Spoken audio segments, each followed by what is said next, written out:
പരിശുദ്ധമായ നാമം വാഴ്ത്തപ്പെടുമാറാകട്ടെ. വെളിപ്പാട് പുസ്തക പഠന പരമ്പരയുടെ 68ാമത്തെ ക്ലാസ്സിലേക്കാണ് 2026 ഫെബ്രുവരി മാസം 23-ാം തീയതി നാം പ്രവേശിച്ചിരിക്കുന്നത്. കഴിഞ്ഞ ദിവസം നാം ചിന്തിച്ചത് 7ാമത്തെ ദൂതൻ കാഹളം ഊതുമ്പോൾ ഉണ്ടാകുന്ന 3ാമത്തെ കഷ്ടമാകുന്ന 7 ക്രോധകലശങ്ങൾ അത് ഒഴിക്കുമ്പോൾ നടക്കുന്ന കാര്യങ്ങളെക്കുറിച്ചാണ് നാം ചിന്തിച്ചത്. അതിൽ 7ാമത്തെ കലശം ആകാശത്തിൽ ഒഴിച്ചു അപ്പോൾ സംഭവിക്കുന്ന 7 കാര്യങ്ങളോടുള്ള ബന്ധത്തിലുള്ള പഠനത്തിലാണ് നാം ആയിരിക്കുന്നത്. അപ്പോൾ 7 കലശമാണ് 3ാമത്തെ കഷ്ടം. 3ാമത്തെ കലശം അത് പൂർത്തീകരിക്കപ്പെടുന്നതിനുള്ള ബന്ധത്തിൽ അത് ഒഴിച്ചിട്ട് ദൂതൻ പറയുന്നതാണ് സംഭവിച്ചു തീർന്നു എന്ന് പറയുന്നതാണ് പ്രാരംഭമായിട്ടുള്ള സംഭവം. അപ്പോൾ അതിൽ 1ാമത്തെ സംഭവം സംഭവിച്ചു തീർന്നു എന്ന മഹാശബ്ദം ദൈവാലയത്തിലെ സിംഹാസനത്തിൽ വരുന്നതാണ്. 7ാമത്തെ കലശം ദൂതൻ ഒഴിക്കുമ്പോൾ ദൈവത്തിന്റെ ആലയത്തിൽ നിന്ന് ഒരു മഹാശബ്ദം, അത് പരിശുദ്ധാത്മാവാം ദൈവത്തിന്റെ ശബ്ദമാകുന്നു എന്നുള്ളത് വ്യാഖ്യാന അർത്ഥതലത്തിലൂടെ നാം ചിന്തിച്ചിരുന്നു. സ്വർഗാസ്വർഗത്തിലുള്ള 26 സിംഹാസനങ്ങളെ കുറിച്ചുള്ള ഒരു പഠനത്തിലൂടെയാണ് കഴിഞ്ഞ ആഴ്ചയിൽ നമ്മുടെ ക്ലാസ് പൂർത്തീകരിച്ചത്. അതിൽ സംശയങ്ങൾ ആർക്കും ഇല്ല എന്ന് വിശ്വസിക്കുന്നു. സ്വർഗത്തിൽ ഉണ്ടായിരിക്കുന്ന വെളിപ്പെടാൻ പോകുന്ന 26 സിംഹാസനങ്ങളെ കുറിച്ചുള്ള കാഴ്ചപ്പാട് കഴിഞ്ഞ പഠനത്തിൽ നമുക്ക് ലഭിക്കാനിടയായി തീർന്നു. അപ്പോൾ മഹാശബ്ദം ദേവാലയത്തിലെ സിംഹാസനത്തിൽ വരുന്നത്, അപ്പോൾ ദൈവത്തിന്റെ ആലയത്തിലെ സിംഹാസനമുണ്ട്, ദൈവത്തിന്റെ ആലയത്തിലാണ് നിയമപ്പെട്ടം പ്രത്യക്ഷമാകുന്നതിനെ കുറിച്ചൊക്കെ നമ്മൾ കഴിഞ്ഞ ദിവസം ചിന്തിച്ചിരുന്നു. അപ്പോൾ അത് പരിശുദ്ധാത്മാവാം ദൈവത്തിൻ്റെതാണ്. അപ്പോൾ ഇവിടെ 1ാമത്തെ കഷ്ടം കഴിഞ്ഞു, 2ാമത്തെ കഷ്ടം കഴിഞ്ഞു എന്നൊക്കെ ദൂതൻ പറയുമ്പോൾ 3ാമത്തെ കഷ്ടം കഴിഞ്ഞെന്ന് ദൂതനല്ല പറയുന്നത്, അത് പറയുന്നത് പ്രഖ്യാപിക്കുകയാണ്. അത് സംഭവിച്ചു തീർന്നു എന്ന് പറഞ്ഞത് 1ാം മുദ്ര പൊട്ടിക്കുന്ന എതിർക്രിസ്തുവിന്റെ ഭരണാരംഭം മുതൽ അവന്റെ ഭരണത്തിന്റെ അവസാനത്തിലേക്ക് നയിക്കപ്പെടുന്ന സമയം വരെയുള്ള കാര്യങ്ങൾ 7 മുദ്ര, 7 കാഹളം, 7 കലശം എന്നിവയുള്ള ബന്ധത്തിലാകുന്നു. അതിനുശേഷമായി സംഭവിക്കേണ്ടത് 7 ഇടിനാദമാണ്. 7 ഇടിനാദത്തിൽ മറിഞ്ഞിരിക്കുന്ന 7 ദിവസങ്ങളെ കുറിച്ചാണ് തുടർന്ന് നമ്മൾ ചിന്തിക്കുന്നത്. എന്നാൽ ഇവിടെ ഈ വെളിപ്പാട് പുസ്തകം 16-ാം അധ്യായം 17 മുതൽ 21 വരെ പറഞ്ഞിരിക്കുന്ന വാക്യങ്ങളിൽ പറഞ്ഞിരിക്കുന്ന 7ാമത്തെ ദൂതൻ കലശം ഒഴിക്കുമ്പോൾ സംഭവിക്കുന്ന 7 പ്രധാന കാര്യങ്ങളെ ഒന്ന് നമ്മൾ ചിന്തിച്ചിട്ട് തുടർന്ന് ഭാഗത്തേക്ക് നമ്മൾ ചിന്തിക്കുന്നതായിരിക്കും. അപ്പോൾ ഇവിടെ സംഭവിച്ചു തീർന്നു അഥവാ 3ാമത്തെ കഷ്ടം കഴിഞ്ഞു എന്ന് പറഞ്ഞതിൻ്റെ അർത്ഥം ദൈവത്തിന്റെ കോപവും ക്രോധവും എല്ലാം ഒഴിക്കപ്പെടേണ്ടത് മുഴുവൻ പൂർത്തീകരിച്ചു എന്നാണ് പരിശുദ്ധാത്മാവാം ദൈവം ദൈവീയ സിംഹാസനത്തിൽ നിന്ന് അത് അരുളി ചെയ്യുന്നത്. അതേക്കുറിച്ച് നമ്മൾ ചിന്തിച്ചിരുന്നു. അപ്പോൾ 26 സിംഹാസനത്തെ കുറിച്ച് ചിന്തിച്ച് ആവർത്തിക്കുന്നില്ല. 2ാമത്തെ സംഭവം മിന്നലും നാദവും ഇടിമുഴക്കവും വലിയ ഭൂകമ്പവും ഉണ്ടാകുന്നതാണ്. അപ്പോൾ മിന്നലും നാദവും ഇടിമുഴക്കവും വലിയ ഭൂകമ്പവും ഉണ്ടാകുന്നതിനെ കുറിച്ച് നമുക്ക് പ്രധാനമായിട്ടും 4 സന്ദർഭങ്ങൾ പറഞ്ഞിട്ടുണ്ട്. ഞാൻ അതിലേക്ക് ആവർത്തിക്കാൻ ആഗ്രഹിക്കുന്നില്ല. 1ാമത്തേത് സംഭവിക്കുന്നത് സ്വർഗീയ സിംഹാസനം മിന്നലും നാദവും ഇടിമുഴക്കും പുറപ്പെടുന്നത് സഭ കുഞ്ഞാടിന്റെ സിംഹാസനത്തിൽ ഇരിക്കുന്ന സന്ദർഭത്തിൽ എടുക്കപ്പെടുന്ന സഭ സ്വർഗാസ്വർഗത്തിൽ സിംഹാസനിരിക്കുന്ന സമയത്ത് ഈ പറയുന്ന മിന്നലും നാദവും ഇടിമുഴക്കും പുറപ്പെടുന്നതായിട്ട് വെളിപ്പാട് 4-ാം അധ്യായം 5-ാം വാക്യത്തിൽ പറഞ്ഞിട്ടുണ്ട്. പിന്നീട് 7ാം മുദ്ര പൊട്ടിക്കുമ്പോൾ സിംഹാസനം മുമ്പിലുള്ള സ്വർണ്ണപീഠത്തിനരികെ നിൽക്കുന്ന ദൂതൻ ധൂപകലശം എടുത്ത് യാഗപീഠത്തിലെ കനൽ നിറച്ച ഭൂമിയിലേക്ക് വരുന്ന സന്ദർഭം അഥവാ തീ കൊണ്ടുള്ള അഭിഷേകം ഇസ്രായേലിന്മേൽ പകരപ്പെടുന്ന സന്ദർഭത്തിൽ ഇപ്രകാരം ഇടിമുഴക്കവും നാദവും മിന്നലും ഭൂകമ്പവും ഉണ്ടാകുന്നതിനെ കുറിച്ച് വെളിപ്പാട് 8-ാം അധ്യായം 3 മുതൽ 5 വരെയുള്ള വാക്യങ്ങൾ രേഖപ്പെടുത്തിയിരിക്കുന്നു.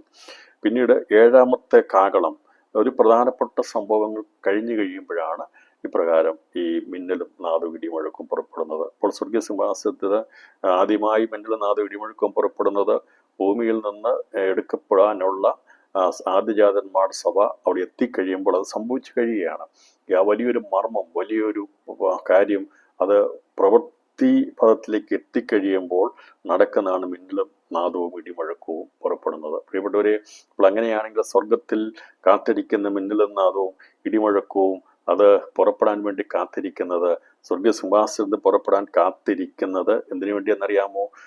ഞാനും നിങ്ങളും ഇവിടുന്ന് രൂപാന്തരപ്പെട്ട് എടുക്കപ്പെടുമ്പോൾ, അതല്ല മരിച്ചുപോയാൽ പുനരുത്ഥാനം പ്രാപിച്ച് പുനരുത്ഥാനത്തോടുകൂടി എടുക്കപ്പെടുന്ന സ്വർഗത്തിൽ പേരിലിരിക്കുന്ന ആദ്യജാതന്മാരുടെ സഭ സ്വർഗാസ്വർഗത്തിൽ എത്തുന്നതാണ് ഏറ്റവും പരമപ്രധാനമായ വിഷയം. അത് സംഭവിക്കുമ്പോൾ മിന്നലും നാദവും ഇടിമുഴക്കവും സ്വർഗീയ സിംഹാസനത്തിനാണ് പുറപ്പെടുന്നത്. നമുക്കറിയാമല്ലോ, ഒരു പ്രധാനപ്പെട്ട സംഭവം നടക്കുമ്പോൾ ഇവിടെ പടക്കം പൊട്ടിക്കും, ഇവിടെ പല ആഘോഷങ്ങൾ നടത്താറുണ്ട് എന്ന് പറഞ്ഞതുപോലെ വലിയ കാര്യങ്ങൾ നടന്നു കഴിയുമ്പോൾ അത് സൂചനകളായിട്ട് സന്തോഷമായിട്ടും ഒക്കെ വെളിപ്പെടുത്തുന്നതാണ് ഇപ്രകാരമുള്ള മിന്നലും നാദവും ഇടിമുഴക്കവും പുറപ്പെടുന്നത്. അത് നമ്മളിൽ കാണുന്ന സാധാരണ ഇടിമുഴക്കം പോലെയുള്ള കാര്യങ്ങളല്ല.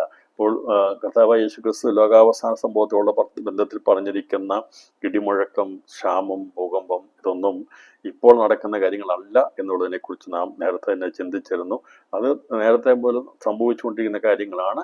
എന്നാൽ കർത്താവിന്റെ വരവോടുള്ള ബന്ധത്തിൽ നടക്കുന്ന കാര്യങ്ങൾ വെളിപ്പാട് പുസ്തകത്തിൽ രേഖപ്പെടുത്തിയിരിക്കുന്ന കാര്യങ്ങളുള്ള ബന്ധത്തിലാണ് കർത്താവായ യേശു ക്രിസ്തു സുവിശേഷത്തിൽ ശിഷ്യന്മാരോട് തന്റെ വരവിനോടുള്ള ബന്ധത്തിൽ പറഞ്ഞിരിക്കുന്ന കാര്യങ്ങൾ. അതെല്ലാം നിവൃത്തീകരിക്കപ്പെടുന്നതിനുള്ള ബന്ധത്തിൽ ഓരോ കാര്യങ്ങൾ നിവൃത്തീകരിക്കപ്പെടുമ്പോഴും ഇപ്രകാരം മിന്നലും നാദവും ഇടിമുഴക്കവും ഒക്കെ സംഭവിക്കുന്നതായിട്ട് കാണുമ്പോൾ ദൈവസഭ എടുക്കപ്പെട്ടാൽ അന്ന് സ്വർഗീയ സിംഹാസനത്തിൽ നിന്ന് മിന്നലും നാദവും ഇടിമുഴക്കവും പുറപ്പെടുമ്പോൾ നമ്മൾ അവിടെ ആയിരിക്കണം, സ്വർഗീയ സിംഹാസനത്തിലായിരിക്കണം. പ്രിയപ്പെട്ടവരെ, രാത്രിയിലെ പ്രത്യാശയോടെ വേണം നാം ദൈവം പഠിക്കുവാനായിട്ട്. ഏഴാം മുദ്ര പൊട്ടിക്കുന്ന സന്ദർഭത്തിൽ നമ്മൾ കാണും അവിടുന്ന് മുമ്പിലുള്ള അപ്പം ഈ തീ കൊണ്ടുള്ള അഭിഷേകത്തിന് വേണ്ടി ദൂതൻ യാഗപീഠത്തിലെ കല്ല് നിറച്ച് സ്വർഗത്തിൽ നിന്ന് എറിയുമ്പോൾ സംഭവിക്കുന്ന സമയത്ത് അവിടെ നാം നേരിട്ട് ദൃക്സാക്ഷികളാകാനുള്ളവരാണ്.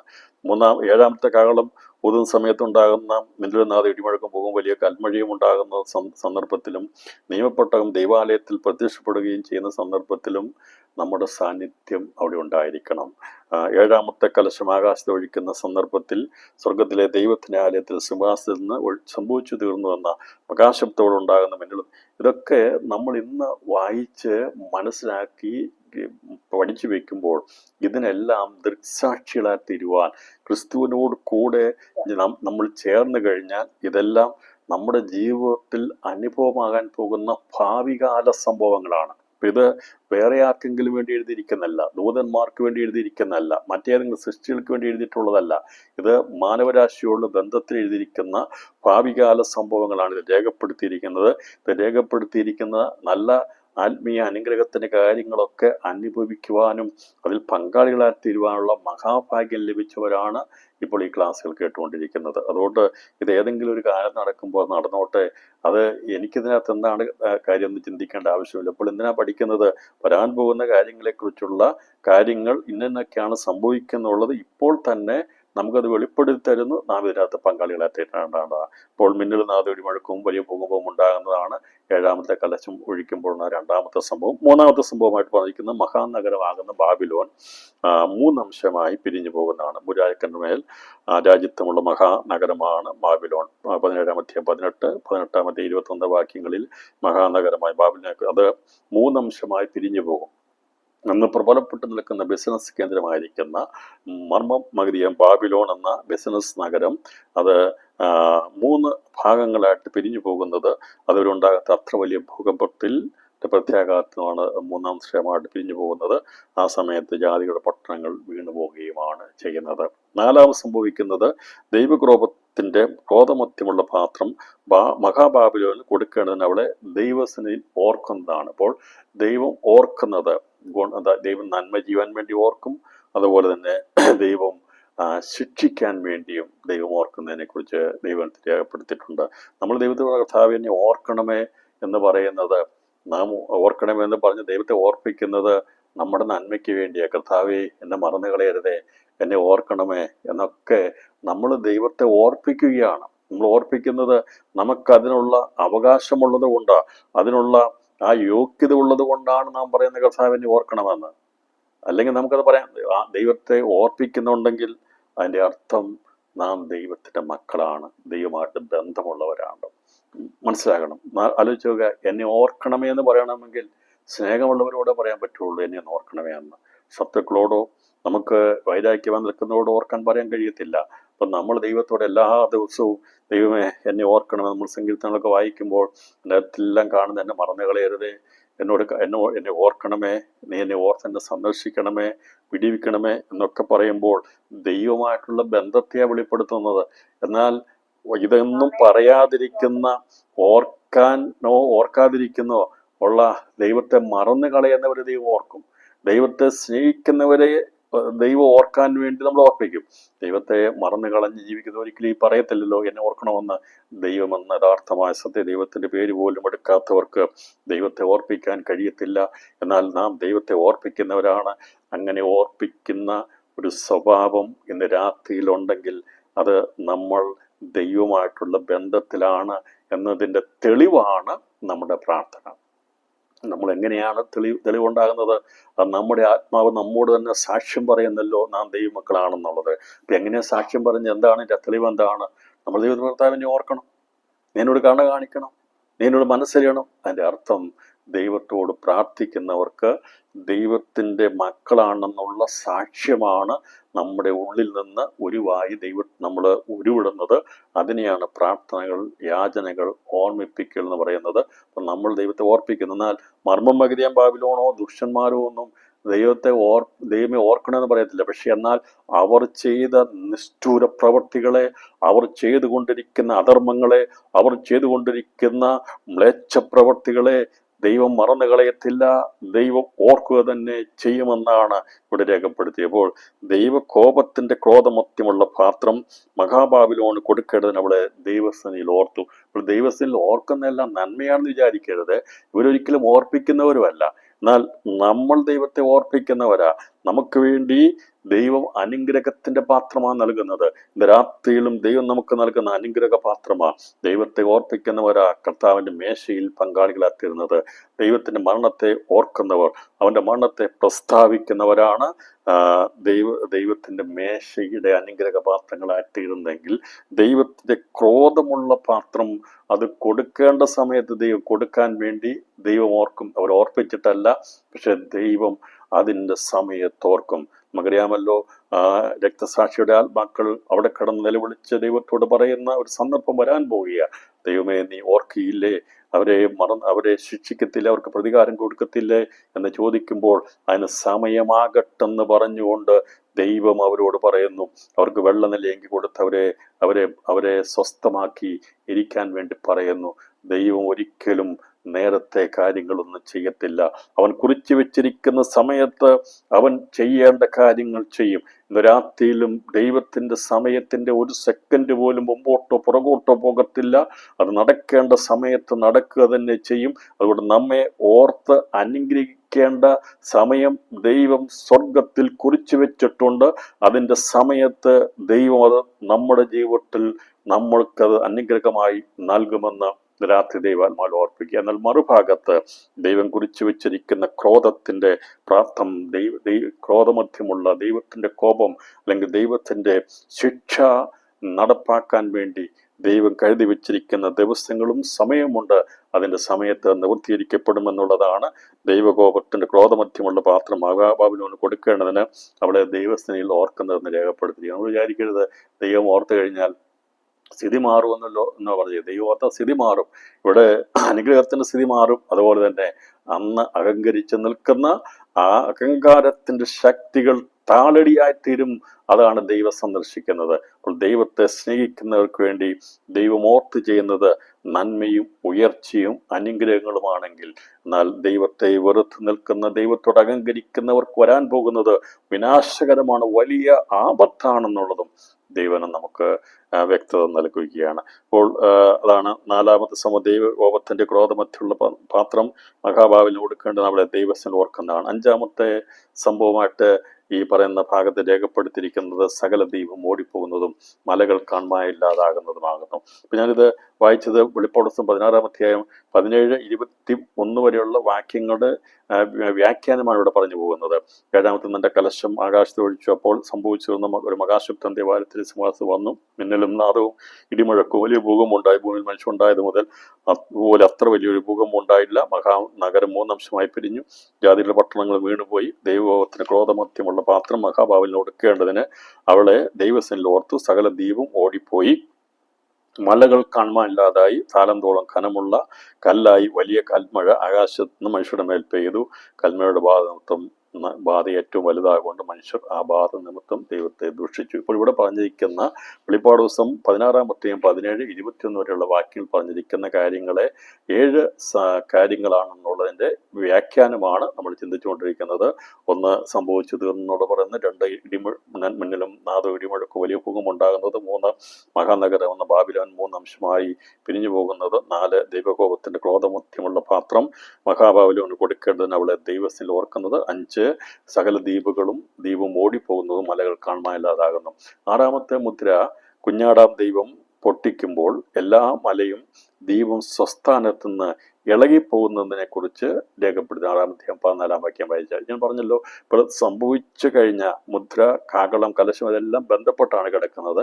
അത് നമ്മൾ അവസാനം ഇതെല്ലാം ഒന്ന് കൺക്ലൂഡ് ചെയ്ത് പഠിക്കുമ്പോൾ ഈ 7 മുദ്ര, 7 കാകളം, 7 കലശം, 7 ഇടിനാഥത്തെ കുറിച്ചുള്ള ഒരു ചാർട്ട് വെച്ച് നമ്മൾ പഠിക്കും, മനസ്സിലാകും. അപ്പം ഇത് എല്ലാം ഒന്നിനോടൊന്ന് ബന്ധപ്പെട്ട് ഒന്ന് പൂർത്തീകരിക്കും, ഒന്ന് ഇളകിപ്പോകുന്നു. അപ്പം ഇവിടെ 7-ാമത്തെ കലശം ഒഴിക്കുന്ന സമയത്ത് ഈ 6-ാമത്തെ മുദ്രയിൽ എല്ലാ മലയും ദ്വീപും സ്വസ്ഥാനത്ത് ഇളകി നിൽക്കുകയാണെങ്കിൽ ഇളക്കം തട്ടിയ എല്ലാ ദ്വീപുകളും സ്വസ്ഥാനത്തുനിന്ന് ഓടിപ്പോവുകയും മലകൾ കാണാതാവുകയും ചെയ്യുന്നത് 7-ാം ക്രോധകലശം ആകാശം ഒഴിക്കുന്നതോട് കൂടിയാണ്.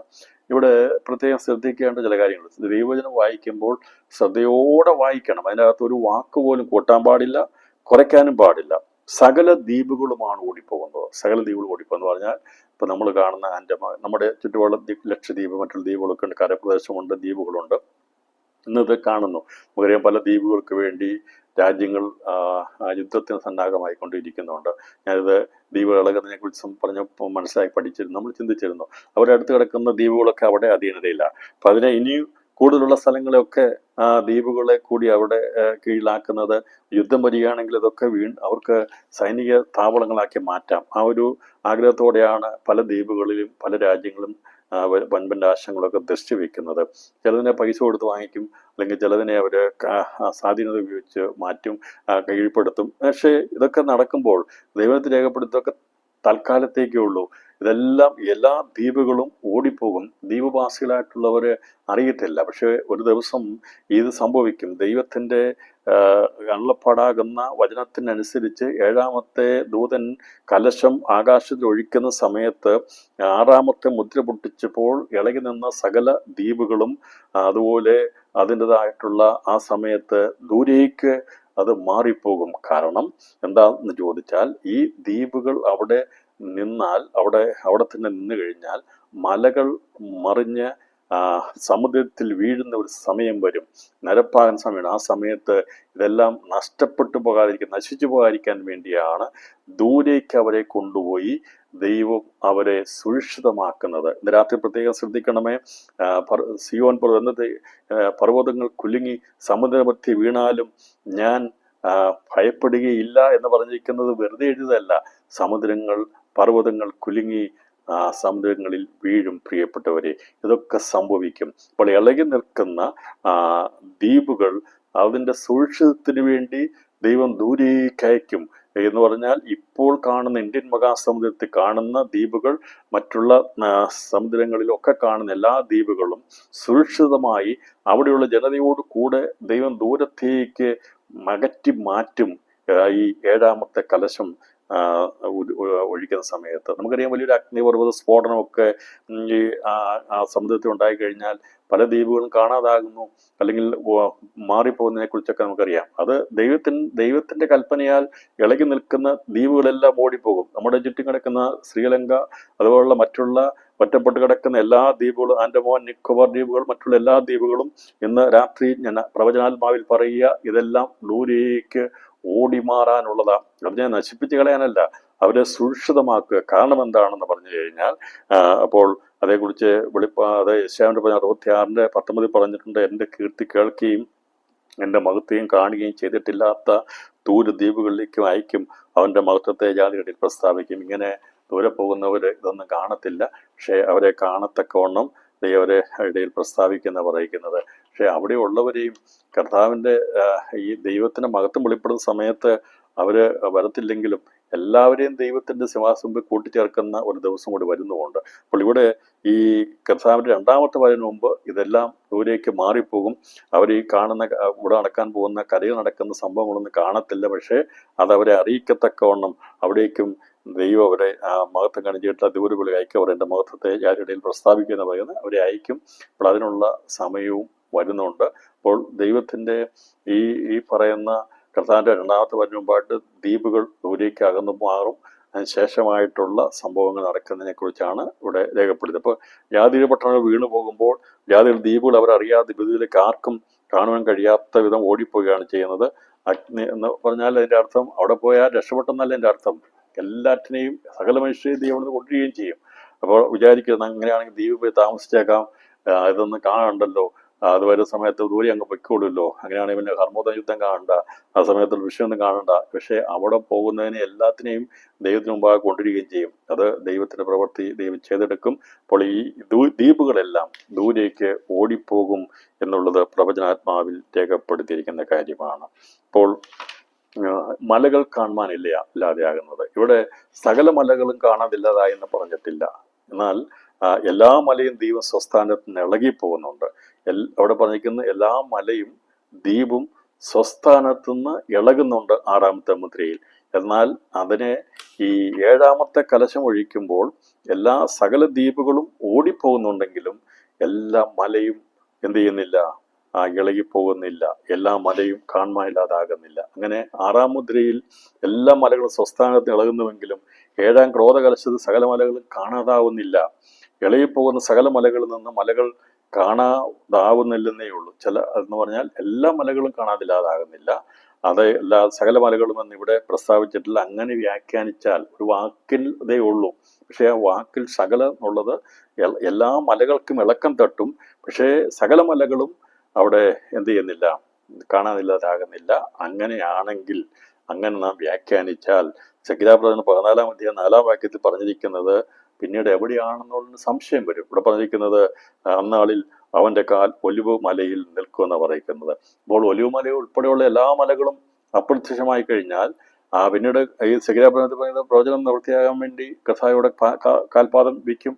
അതുപോലെ എന്നേക്കും നിൽക്കുന്ന സിയോൻ പർവ്വതത്തിന് മാറ്റം സംഭവിക്കുകയില്ല. അപ്പോൾ സങ്കീർത്തനങ്ങളൊക്കെ പറഞ്ഞിരിക്കുന്ന കാര്യങ്ങൾ വെറുതെ രേഖപ്പെടുത്തിയിരിക്കുന്നതല്ല, ഭാവികാല സംഭവങ്ങളുടെ ബന്ധത്തിൽ അതിൻ്റെ സൂചനകളായിട്ടാണ് രേഖപ്പെടുത്തിയിരിക്കുന്നത്.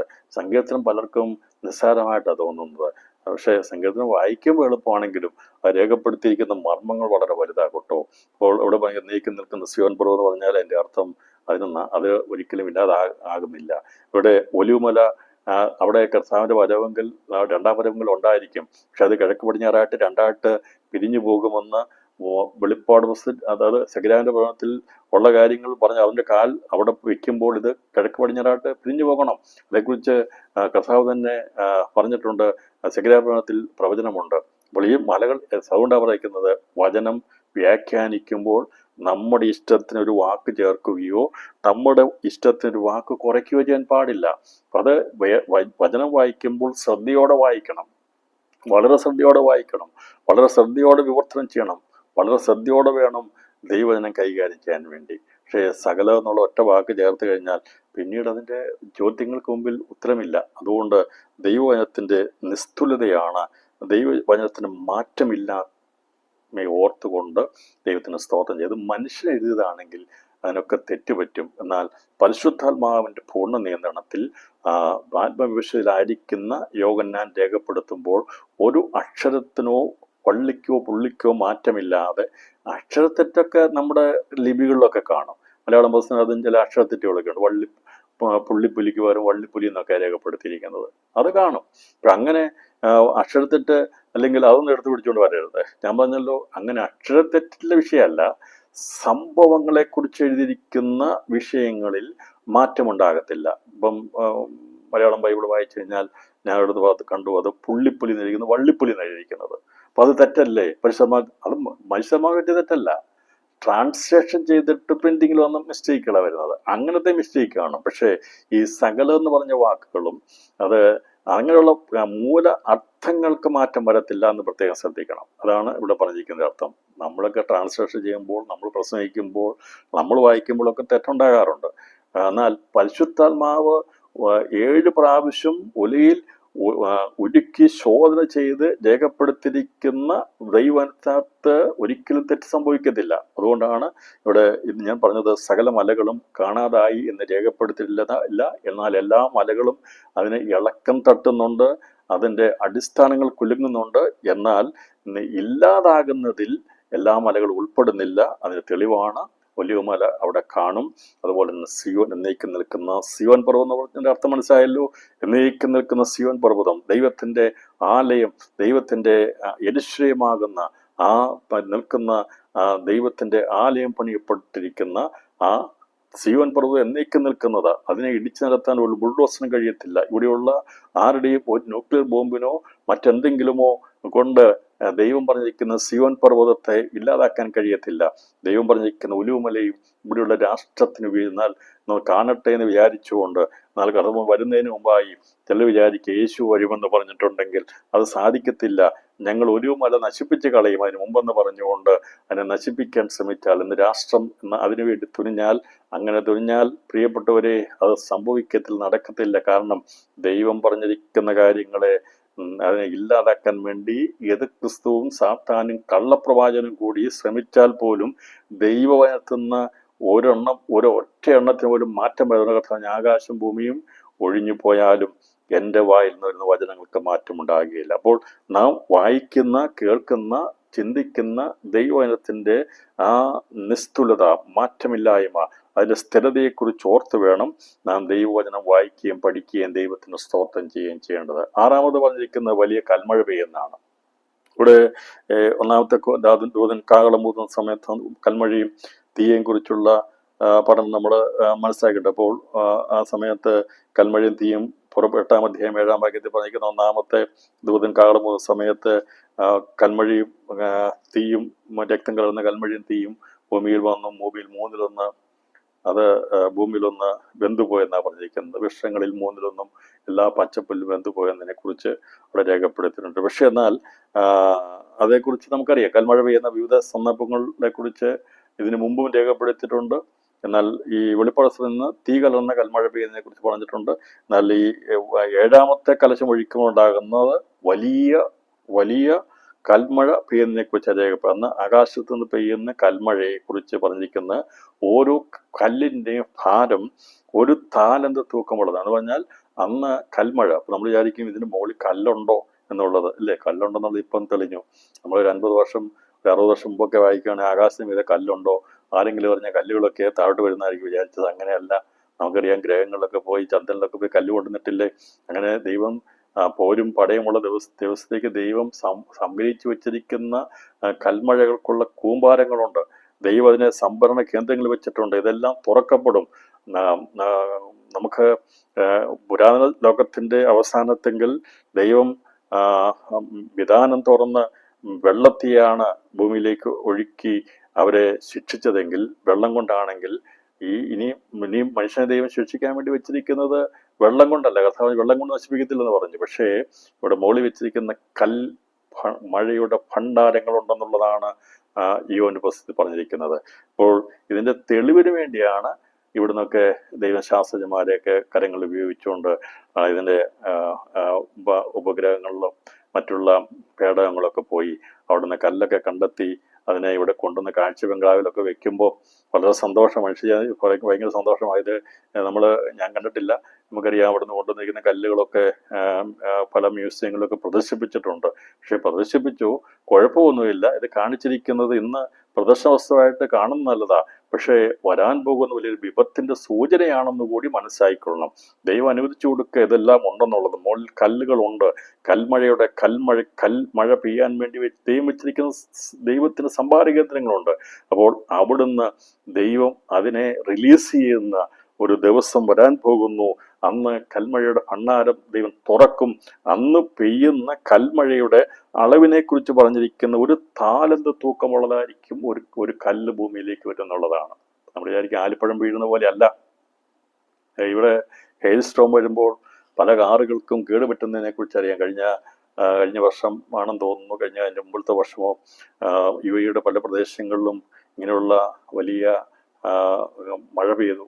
അപ്പോൾ ആ മഴ പെയ്ത സമയത്ത് വെളിയിൽ കിടന്ന കാറുകൾക്കൊക്കെ കേടുപറ്റി എന്നുള്ളത് കാണാൻ സാധിക്കും. പ്രിയപ്പെട്ടവരെ, ഇതൊക്കെ എന്നാൽ അതൊന്നുമല്ല, അതൊക്കെ ചെറിയ രീതിയിലുള്ള അപകടങ്ങളേ ഉള്ളൂ.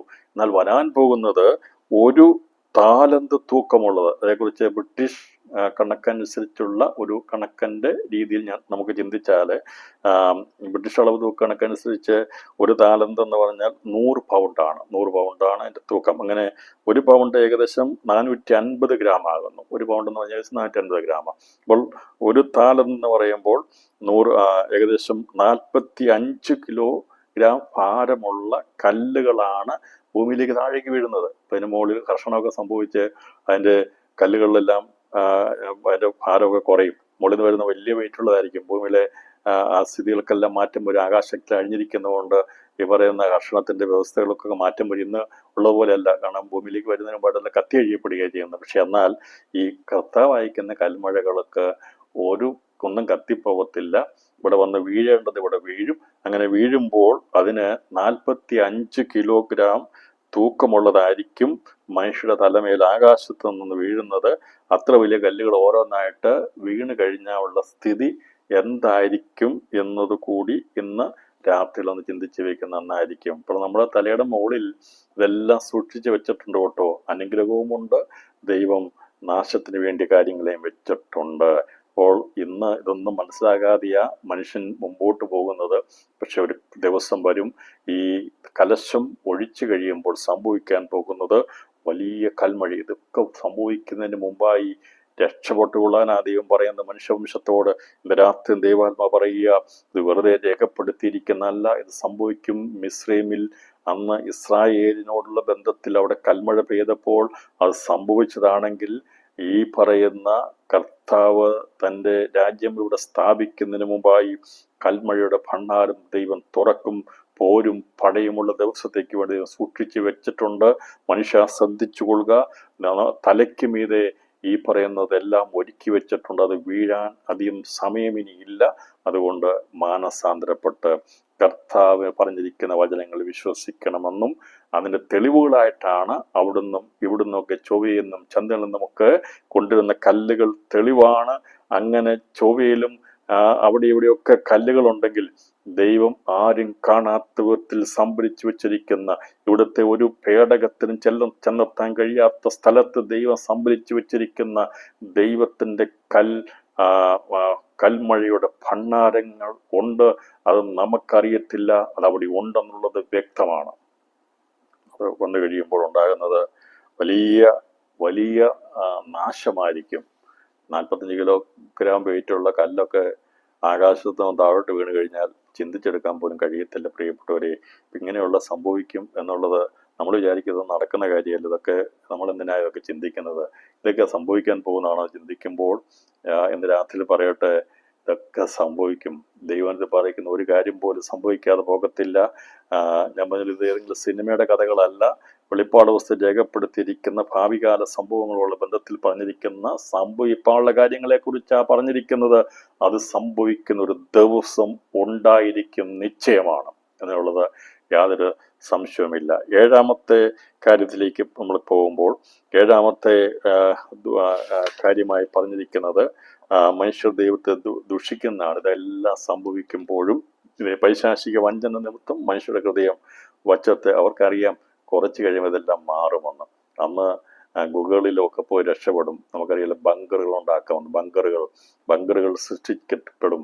ഇന്നത്തെ ബോംബ് ആക്രമണത്തിന് രക്ഷപ്പെടാൻ വേണ്ടി നമുക്കറിയാം അങ്ങനെ വലിയ പ്രതിസന്ധി ഉണ്ടാകുന്ന രാഷ്ട്രങ്ങൾ ബങ്കറുകൾ നിർമ്മിച്ചിട്ടുണ്ട്. അവിടെ നമുക്കറിയാം സൈറൻ മുഴങ്ങുമ്പോൾ രക്ഷപ്പെടാൻ പറയും. അതുപോലുള്ള രീതിയിലുള്ള രക്ഷാ സന്നാഹങ്ങളെയും മാർഗങ്ങളെയും ഒക്കെ ആ സമയത്തും ഒരുക്കി വെച്ചിട്ടുണ്ടാകും. രക്ഷപ്പെടാം. പക്ഷെ ഒരു കാര്യമുണ്ട്, മനുഷ്യൻ അതുകൊണ്ടാണ് ദൈവത്തെ ദൂഷിക്കുന്നത്. അപ്പോൾ ഇങ്ങനെ മനുഷ്യന്റെ ഹൃദയം വജ്രത്തെക്കാൾ കടുപ്പമായി തീരുകയും അവൻ ഏതെങ്കിലും വിധത്തിൽ രക്ഷപ്പെടുകയും അങ്ങനെ രക്ഷപ്പെട്ടു നിൽക്കുന്നവർ, അത് ലോകാവസാനത്തെ അന്ത്യനാളുകൾ സമീപിക്കുന്നതോറും ദൈവത്തിൽ നിന്ന് മനുഷ്യർ അധികമധികമായി അകന്നു പോവുകയാണ് ചെയ്തത്. കർത്താവിന്റെ ബന്ധത്തിൽ രമ്യാവിന്റെ പ്രബന്ധത്തിൽ പറഞ്ഞു, ഞങ്ങളെ അടിക്കുന്ന എന്തിനും ഞങ്ങൾ അധികം പിന്മാറുകയുള്ളൂ എന്ന് പറഞ്ഞു. കഥ അറിയാൻ ശിക്ഷിച്ചാൽ ഇന്നും തലമുറയെക്കുറിച്ച് അതേ പറയാനുള്ളൂ. കൂടുതൽ ശിക്ഷിക്കാൻ തുടങ്ങിയാൽ അവരധികമധികമായി പിന്മാറുകയുള്ളൂ. അടിച്ചിട്ടൊരു കാര്യമില്ലാത്തൊരു സ്ഥിതിയിലേക്ക് വരിക. ഒറ്റ കാര്യമേ ഉള്ളൂ, പ്രാർത്ഥിക്കുക. ദൈവമാണ് സകലത്തെ നേരെയാക്കുന്നത്. ഇവിടെ പറഞ്ഞിരിക്കുന്ന മാനസാന്തരപ്പെട്ടാൽ ഇതൊന്ന് രക്ഷപ്പെടാൻ സാധിക്കും.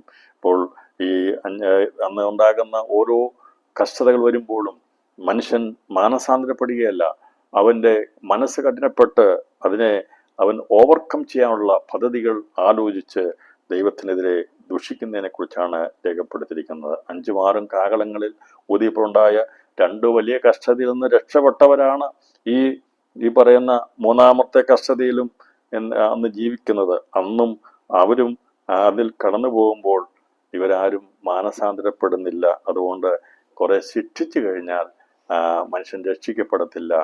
മനുഷ്യൻ രക്ഷിക്കപ്പെടണമെങ്കിൽ ഒരൊറ്റ കാര്യമേ ഉള്ളൂ, ദൈവത്തിൻ്റെ വചനം കേട്ട് മാനസാന്തരപ്പെടുക ചെയ്യുന്ന മാത്രമാണ്. അതുകൊണ്ടാണ് സുവിശേഷം ആരെയും അടിച്ചേൽപ്പിക്കാത്തത്. അത് മനുഷ്യഹൃദയങ്ങൾക്ക് അകത്ത് ഒരു ദൈവസ്നേഹത്തിൻ്റെ ആഴമുണ്ടാകുകയും മനുഷ്യൻ എന്താണെന്ന് അവൻ്റെ താൽക്കാലികതയെക്കുറിച്ചുള്ള ചിന്ത വരികയും ഒരു നാൾ ലോകത്തുനിന്ന് മാറ്റപ്പെടേണ്ടതാണെന്നുള്ള ചിന്തയോടുകൂടി ജീവിച്ച് ദൈവഭയത്തിൽ ജീവിച്ചെങ്കിൽ മാത്രമേ മാനസാന്തരപ്പെടാൻ കഴിയത്തുള്ളൂ. ഇവിടെ എന്തെങ്കിലുമൊക്കെ പിടിച്ചടക്കി സ്ഥാപിച്ചു വെക്കാം, ഇവിടെ എന്നേക്കുമുള്ള രീതിയിൽ ചിന്തിച്ചു പോകുന്ന മനുഷ്യൻ അവൻ്റെ താൽക്കാലികതകളെ അവൻ മറന്നു പോകുന്നത് കൊണ്ടാണ് അഹങ്കാരികളായിത്തീരുന്നത്. ഇന്ന് രാത്രിയിലും ദൈവാത്മാവ് ഞാൻ ഓർപ്പിക്കട്ടെ, വെള്ളത്തിലെ കുമള പോലെയാണ് നമ്മുടെ ജീവിതം. ഏത് നിമിഷം വേണമെങ്കിലും തീരാവുന്നതേയുള്ളൂ. എന്നാൽ ഇന്ന് രാത്രിയിൽ നാം ദൈവപാതയുടെ താണിരുന്ന് പറയുന്നു, കർത്താവേ, ഞങ്ങൾക്ക് തന്നെ ഓരോ ദിവസവും അങ്ങയുടെ നാമത്തെ ഘോഷിക്കുവാനും അങ്ങയെ മഹത്വപ്പെടുത്തുവാനുമാണ് നമ്മുടെ ദിവസങ്ങളെ നാം ഉപയോഗിക്കുന്നത്. അല്ലാതെ അഹങ്കരിക്കാൻ വേണ്ടിയല്ല. അഹങ്കരിക്കുന്ന സ്വഭാവം ദൈവമക്കൾക്കില്ല.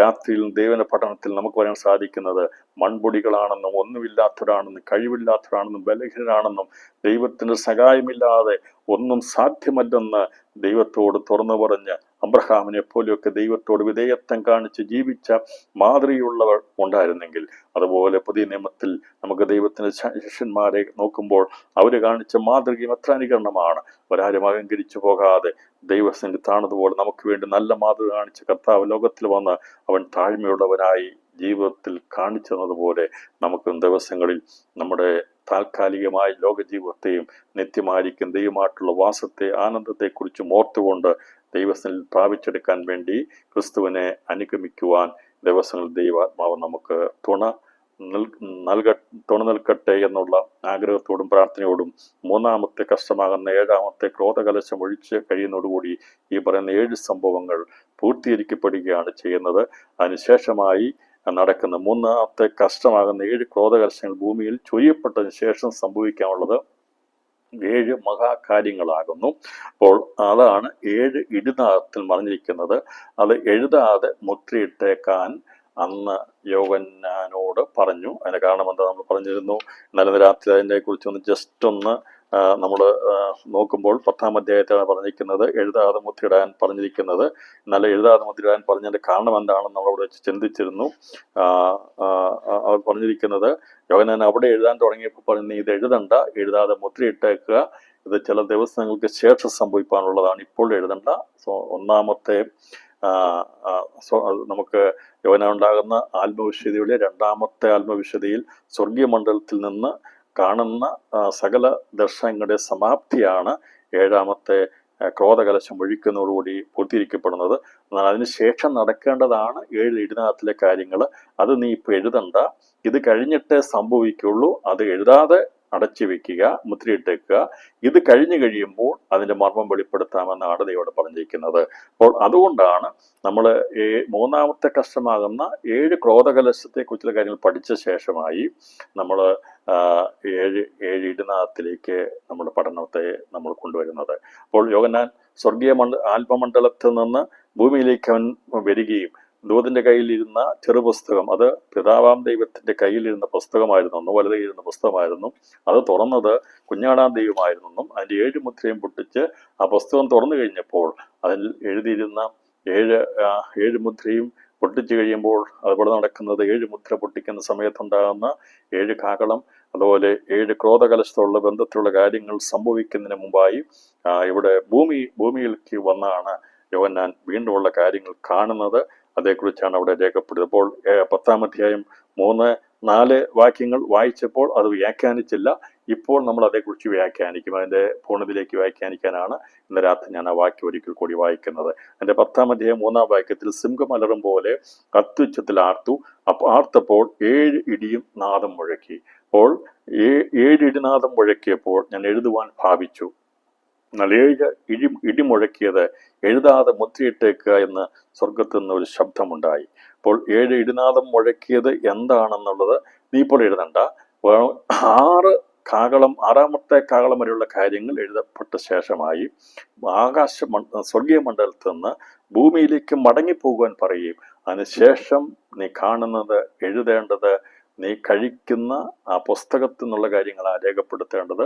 അപ്പോൾ അതേക്കുറിച്ചുള്ള കാര്യങ്ങളായതുകൊണ്ടാണ് നീ താഴേക്ക് പോകാനായിട്ട് ദൈവാജ്ഞ കൊടുത്ത് ദൂതൻ്റെ കയ്യിലിരിക്കുന്ന പുസ്തകം പോയി വാങ്ങി ഭക്ഷിപ്പാനായിട്ട് ദൈവം അവനോട് പറയുന്നത്. അതനുസരിച്ച് യോഹന്നാൻ ഈ പറയുന്ന സ്വർഗീയ മണ്ഡലത്തിൽ നിന്ന് ഭൗമ മണ്ഡലത്തിലേക്ക് വന്നു എന്നുള്ളതിനെ കുറിച്ച് നാം ചിന്തിച്ചിരുന്നു. അപ്പോൾ അങ്ങനെ വന്ന് അവനെ പുസ്തകം വാങ്ങി തിന്നതിനെക്കുറിച്ചും അവൻ്റെ വായിൽ തേൻ പോലെ മധുരമായിരുന്നു, വയറ് കഴിച്ചു പോയതിനെ കുറിച്ചൊക്കെ പറഞ്ഞത് ഓർമ്മയ്ക്കുമെന്ന് വിശ്വസിക്കുന്നു. ഓർത്ത് എടുക്കണം. വെളിപ്പാട് പുസ്തക പഠനം ഒരു ദിവസം കഴിഞ്ഞു കഴിഞ്ഞാൽ നമ്മൾ മറന്നു പോകും. എന്നാൽ ഓർക്കണം. പിന്നീട് വായിക്കുമ്പോൾ ഇത് മനസ്സിലായതാണല്ലോ, എന്താണ് അതിന് കാരണം, അങ്ങനെ വയറ് കഴിച്ചു പോകാൻ കാരണം എന്താണ് എന്നുള്ളതിനെ കുറിച്ച് അന്ന് പറഞ്ഞത് ഇപ്പം മനസ്സായിട്ടുണ്ടല്ലോ അല്ലേ. വെളിപ്പാട് പുസ്തകം വായിക്കുമ്പോൾ ഇതെല്ലാം പിന്നീട് മനസ്സായി തരാൻ വേണ്ടിയാണ് ഓർപ്പിക്കുന്നത്. പഠിച്ചു കഴിഞ്ഞിട്ട് അടച്ചു വെച്ച് കഴിഞ്ഞാൽ കുറെ കഴിഞ്ഞാൽ അതെല്ലാം മറന്നു പോകും കേട്ടോ. ഇടയ്ക്കിടയ്ക്ക് വെളിപ്പാട് പുസ്തകം വായിക്കണം. നമ്മൾ ഈ പറഞ്ഞ പ്രവചനങ്ങളെ ഒന്ന് കേൾക്കണം. എങ്കിൽ മാത്രമേ ഇത് ഓർമ്മ നിൽക്കത്തുള്ളൂ. ഞങ്ങൾക്ക് സമയം കിട്ടുമ്പോൾ അതിനുവേണ്ടിയാണ് ദൈവം റെക്കോർഡ് ചെയ്യുന്നത്. അതിനുവേണ്ടിയാണ് ഇത് യൂട്യൂബിലൊക്കെ ഇടുന്നത്. ഏതെങ്കിലും ഭാഗങ്ങൾ സംശയം ഉണ്ടെങ്കിൽ എടുത്ത് വായിക്കുകയോ അതുപോലെ തന്നെ അത് കേൾക്കുകയോ ചെയ്യുമ്പോൾ നമുക്ക് മെമ്മറൈസ് ചെയ്യാൻ പറ്റും. അല്ലാതെ ഇതെല്ലാം ഒന്നിനോട് പുറകെ ഒന്നായി കാണാതെ പഠിച്ചു ആരെ കൊണ്ട് പറ്റത്തില്ല, ഒരു മനുഷ്യനെ കൊണ്ട് കഴിയത്തില്ല. അത് നമുക്ക് ആവശ്യമുള്ള ഭാഗങ്ങളെ വായിക്കുമ്പോൾ മനസ്സിലായതാണല്ലോ കേട്ടതാണല്ലോ എന്നുള്ള സംശയങ്ങൾ ഇല്ലാതിരിക്കാൻ വേണ്ടിയാണ് ഇപ്രകാരം നമുക്ക് ദൈവത്തിന് വിശ്രമം നമുക്കത് പഠിപ്പിച്ചു തരുന്നത്. അതല്ലാതെ ഇപ്പം ഞാൻ ഈ ചോദ്യം എല്ലാം ചോദിച്ചാൽ എന്തുകൊണ്ടാണ് യോഹന്നാൻ്റെ വായിലത് തേൻ പോലെ മധുരമായത്, എന്തുകൊണ്ടാണ് അവൻ്റെ വയറ് കഴിച്ചു പോയെന്ന് ചോദിച്ചാൽ എല്ലാവരും പെട്ടെന്ന് പറയത്തില്ല. എന്നാൽ യഗസ്കേലിനോട് സംബന്ധിച്ച് നമ്മൾ പഠിച്ചപ്പോൾ കണ്ടു അത് അവൻ്റെ വായിൽ തേൻ പോലെ മധുരമായിരുന്നു, വയറ് കഴിച്ചു പോയിട്ട് പറഞ്ഞിട്ടില്ല. കാരണം ഇസ്രായേൽ ജനത്തെ മടക്കി കൊണ്ടുവരാൻ കഴിയും. എന്നാൽ എതിർ ക്രിസ്തുവിൻ്റെ പഠനത്തിലുള്ള ജനതയ്ക്ക് കഷ്ടവും ദുഃഖവും പ്രയാസം വരുമ്പോഴും അവൻ വരത്തിൽ കഴിച്ചു തന്നെ ഇരിക്കും. അതുകൊണ്ടാണ് യോഹന്നാൻ്റെ വായിൽ മധുരമായിരുന്ന വചനം. ദൈവം ഇത് കഷ്ടത ക്രോധകലശം ഒക്കെ അയക്കുന്നത് കോപത്തോടെയല്ല. ഇത് കോപമായിരുന്നെങ്കിലും അത് മധുരമാ, മനുഷ്യൻ മാനസാന്തരപ്പെടാൻ വേണ്ടി ചെയ്യുന്നതാ. പക്ഷേ അത് അവന് കയ്പായിത്തീരുന്നു. അതുകൊണ്ടാണ് അവൻ്റെ വയറ് കഴിച്ചു പോയതിനെ കുറിച്ച് നാം ഒന്ന് ചിന്തിച്ചിരുന്നു. അപ്പോൾ യോബിന്റെ പുസ്തകം 37-ാം അധ്യായം അതിൻ്റെ 2 മുതൽ 5 വരെയുള്ള വാക്യങ്ങൾ അവിടെ വായിക്കുമ്പോൾ അവിടെ പ്രസ്താവിച്ചിരിക്കുന്നത് എലിഹു എന്ന വ്യക്തി ഇത് സംബന്ധമായി പറഞ്ഞിരിക്കുന്ന കാര്യത്തെക്കുറിച്ചാണ് രേഖപ്പെടുത്തിയിരിക്കുന്നത്. അപ്പോൾ കർത്താവ് സംസാരിക്കുന്നതിന് മുമ്പായി യോബ് സംസാരിച്ചു കഴിഞ്ഞതിന് ശേഷമായി 37-ാം അധ്യായത്തില് എലിഹു എന്ന വ്യക്തി ദൈവത്തിന്റെ നാദം അതിശയമായി മുഴക്കുന്നു. 5-ാമത്തെ വാക്യങ്ങൾ അതിൻ്റെ 4 മുതലുള്ള വാക്യങ്ങളാ, 1 മുതലുള്ള വാക്യങ്ങൾ വായിക്കാം. ഇതിനാൽ എൻ്റെ ഹൃദയം വിറച്ചു, തൻ്റെ സ്ഥലത്ത് നിന്ന് പാളിപ്പോകുന്നു. അവൻ്റെ നാദത്തിന്റെ മുഴക്കം അവൻ്റെ വായിൽ നിന്ന് പുറപ്പെടുന്ന ഗർജനവും ശ്രദ്ധിച്ചു കേൾപ്പീൻ. അവൻ അത് ആകാശത്തിന് കീഴിലൊക്കെയും അതിൻ്റെ മിന്നൽ ഭൂമിയുടെ അറ്റത്തോളം അയക്കുന്നു. അതിൻ്റെ പിന്നാലെ ഒരു മുഴക്കം കേൾക്കുന്നു. അവൻ തൻ്റെ മഹിമ നാദം കൊണ്ട് ഇടിമുഴക്കുന്നു. അതിൻ്റെ നാദം കേൾക്കുമ്പോൾ അവയെ തടുക്കുന്നില്ല. ദൈവം തൻ്റെ നാദം അതിശയമായി മുഴക്കുന്നു. നമുക്ക് ഗ്രഹിച്ചുകൂടാത്ത മഹാകാര്യങ്ങളെ ചെയ്യുന്നു പറയുന്നത്. നമുക്ക് ഗ്രഹിച്ചുകൂടാൻ കഴിയാത്ത മഹാകാര്യങ്ങളെ ദൈവം ചെയ്യുന്നു എന്നവിടെ രേഖപ്പെടുത്തിയിരിക്കുന്നു. അപ്പോൾ ഈ നമുക്ക് ഗ്രഹിച്ചുകൂടാൻ കഴിയാത്ത, പഴയ നിയമത്തിൽ യോബിനോട് എലിഹു പറയുക, നമുക്ക് ഗ്രഹിച്ചുകൂടാൻ കഴിയാത്ത മഹാകാര്യങ്ങളെയാണ് ദൈവം തൻ്റെ നാദം അതിശയമായി മുഴക്കുന്ന സമയത്ത് ചെയ്യുന്നതെന്നാണ് പറഞ്ഞിരിക്കുന്നത്.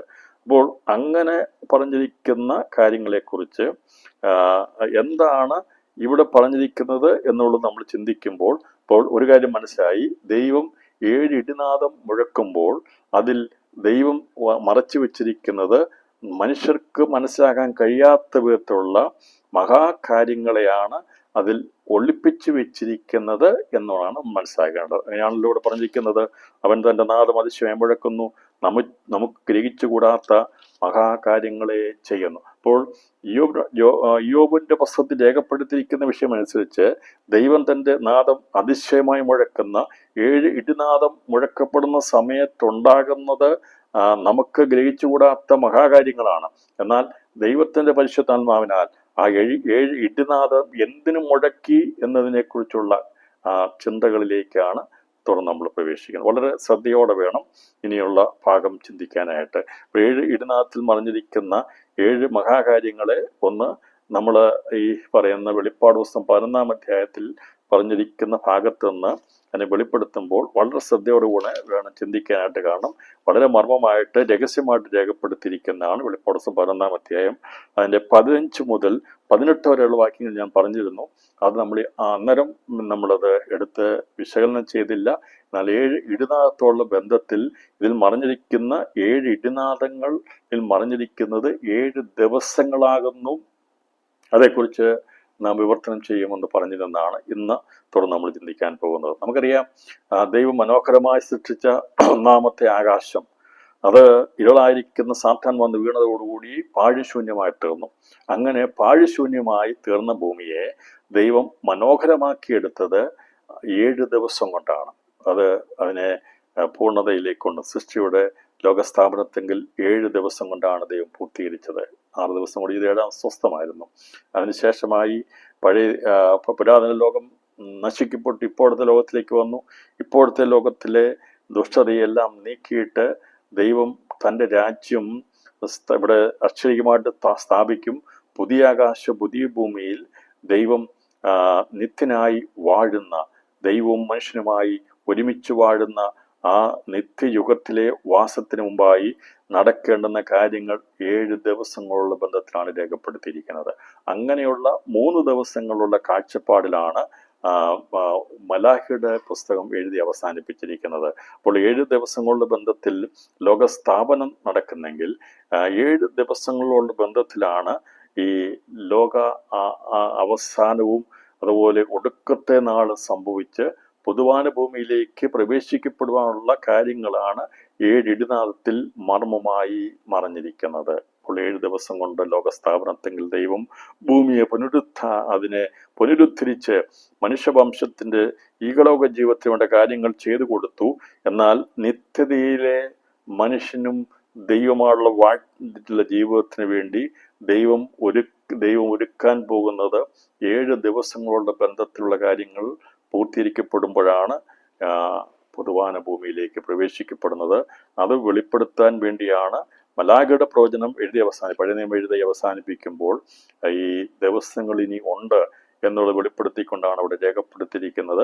മലാഖയുടെ പ്രവചനത്തിൽ പറഞ്ഞിരിക്കുന്നത് 3 പ്രധാന ദിവസങ്ങളെ കുറിച്ച് പറഞ്ഞ് അവസാനിപ്പിച്ചിരിക്കുന്നത് നമുക്ക് വേഗത്തിലൊന്ന് നോക്കാം.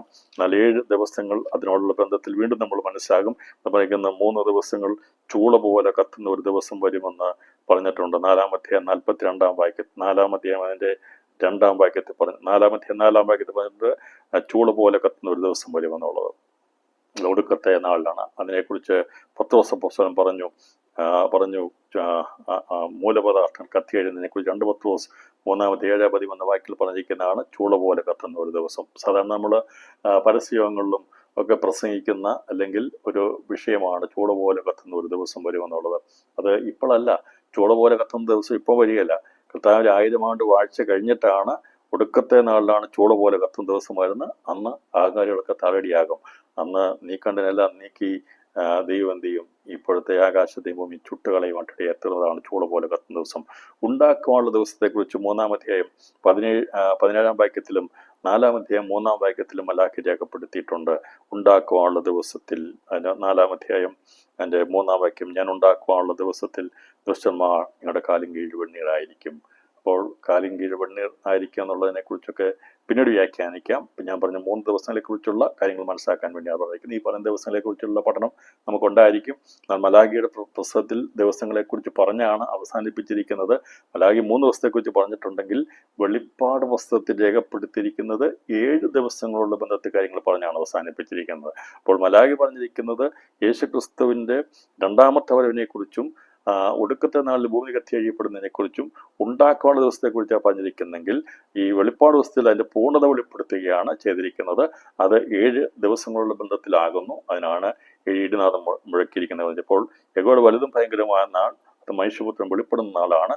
4-ാം അധ്യായം 5-ാം വാക്യം. ഇപ്പോൾ മലാഖയുടെ പ്രവചനത്തിൽ ഈ പുസ്തകം എഴുതി അവസാനിപ്പിച്ചിരിക്കുന്നത് 3 ദിവസങ്ങളുടെ ബന്ധത്തിലാണ്. ഒന്ന് ഒടുക്കത്തെ നാളിനെ കുറിച്ചും ഉണ്ടാക്കുവാനുള്ള ദിവസത്തെക്കുറിച്ചും മനുഷ്യപുത്രൻ വെളിപ്പെടുന്ന ആളിനെ കുറിച്ചുമാണ്. നമുക്കതിനെ ഓർഡറിൽ പഠിക്കണമെങ്കിൽ മനുഷ്യപുത്രൻ വെളിപ്പെടുന്ന ദിവസമാണ് ഈ 3 ദിവസങ്ങളിലെ പ്രാണപത്ത് നടക്കുന്നത്. അതിനുശേഷമാണ് ചൂട് പോലെ കത്തുന്ന ഒരു ദിവസം വരുന്നത്. അതിനുശേഷമാണ് ആകാശഭൂമി ചുറ്റഴിയപ്പെട്ട ശേഷമായി പൊതുവാന ഭൂമി പ്രത്യക്ഷപ്പെടുന്നതാണ് ഉണ്ടാക്കാനുള്ള ദിവസം. അപ്പോൾ ഈ പുസ്തകം പ്രാരംഭത്തിൽ ഉൽപ്പത്തി പുസ്തകത്തിൽ 7 ദിവസമുള്ള ബന്ധത്തിൽ ആരംഭിച്ചിട്ട് മലാഖയുടെ പുസ്തകത്തിൽ 3 ദിവസം കൊണ്ട് അവസാനിപ്പിക്കുമ്പോൾ ദൈവത്തിൻ്റെ പ്രവൃത്തി തീർന്നിട്ടില്ല എന്നാണ് കാണിക്കുന്നത്.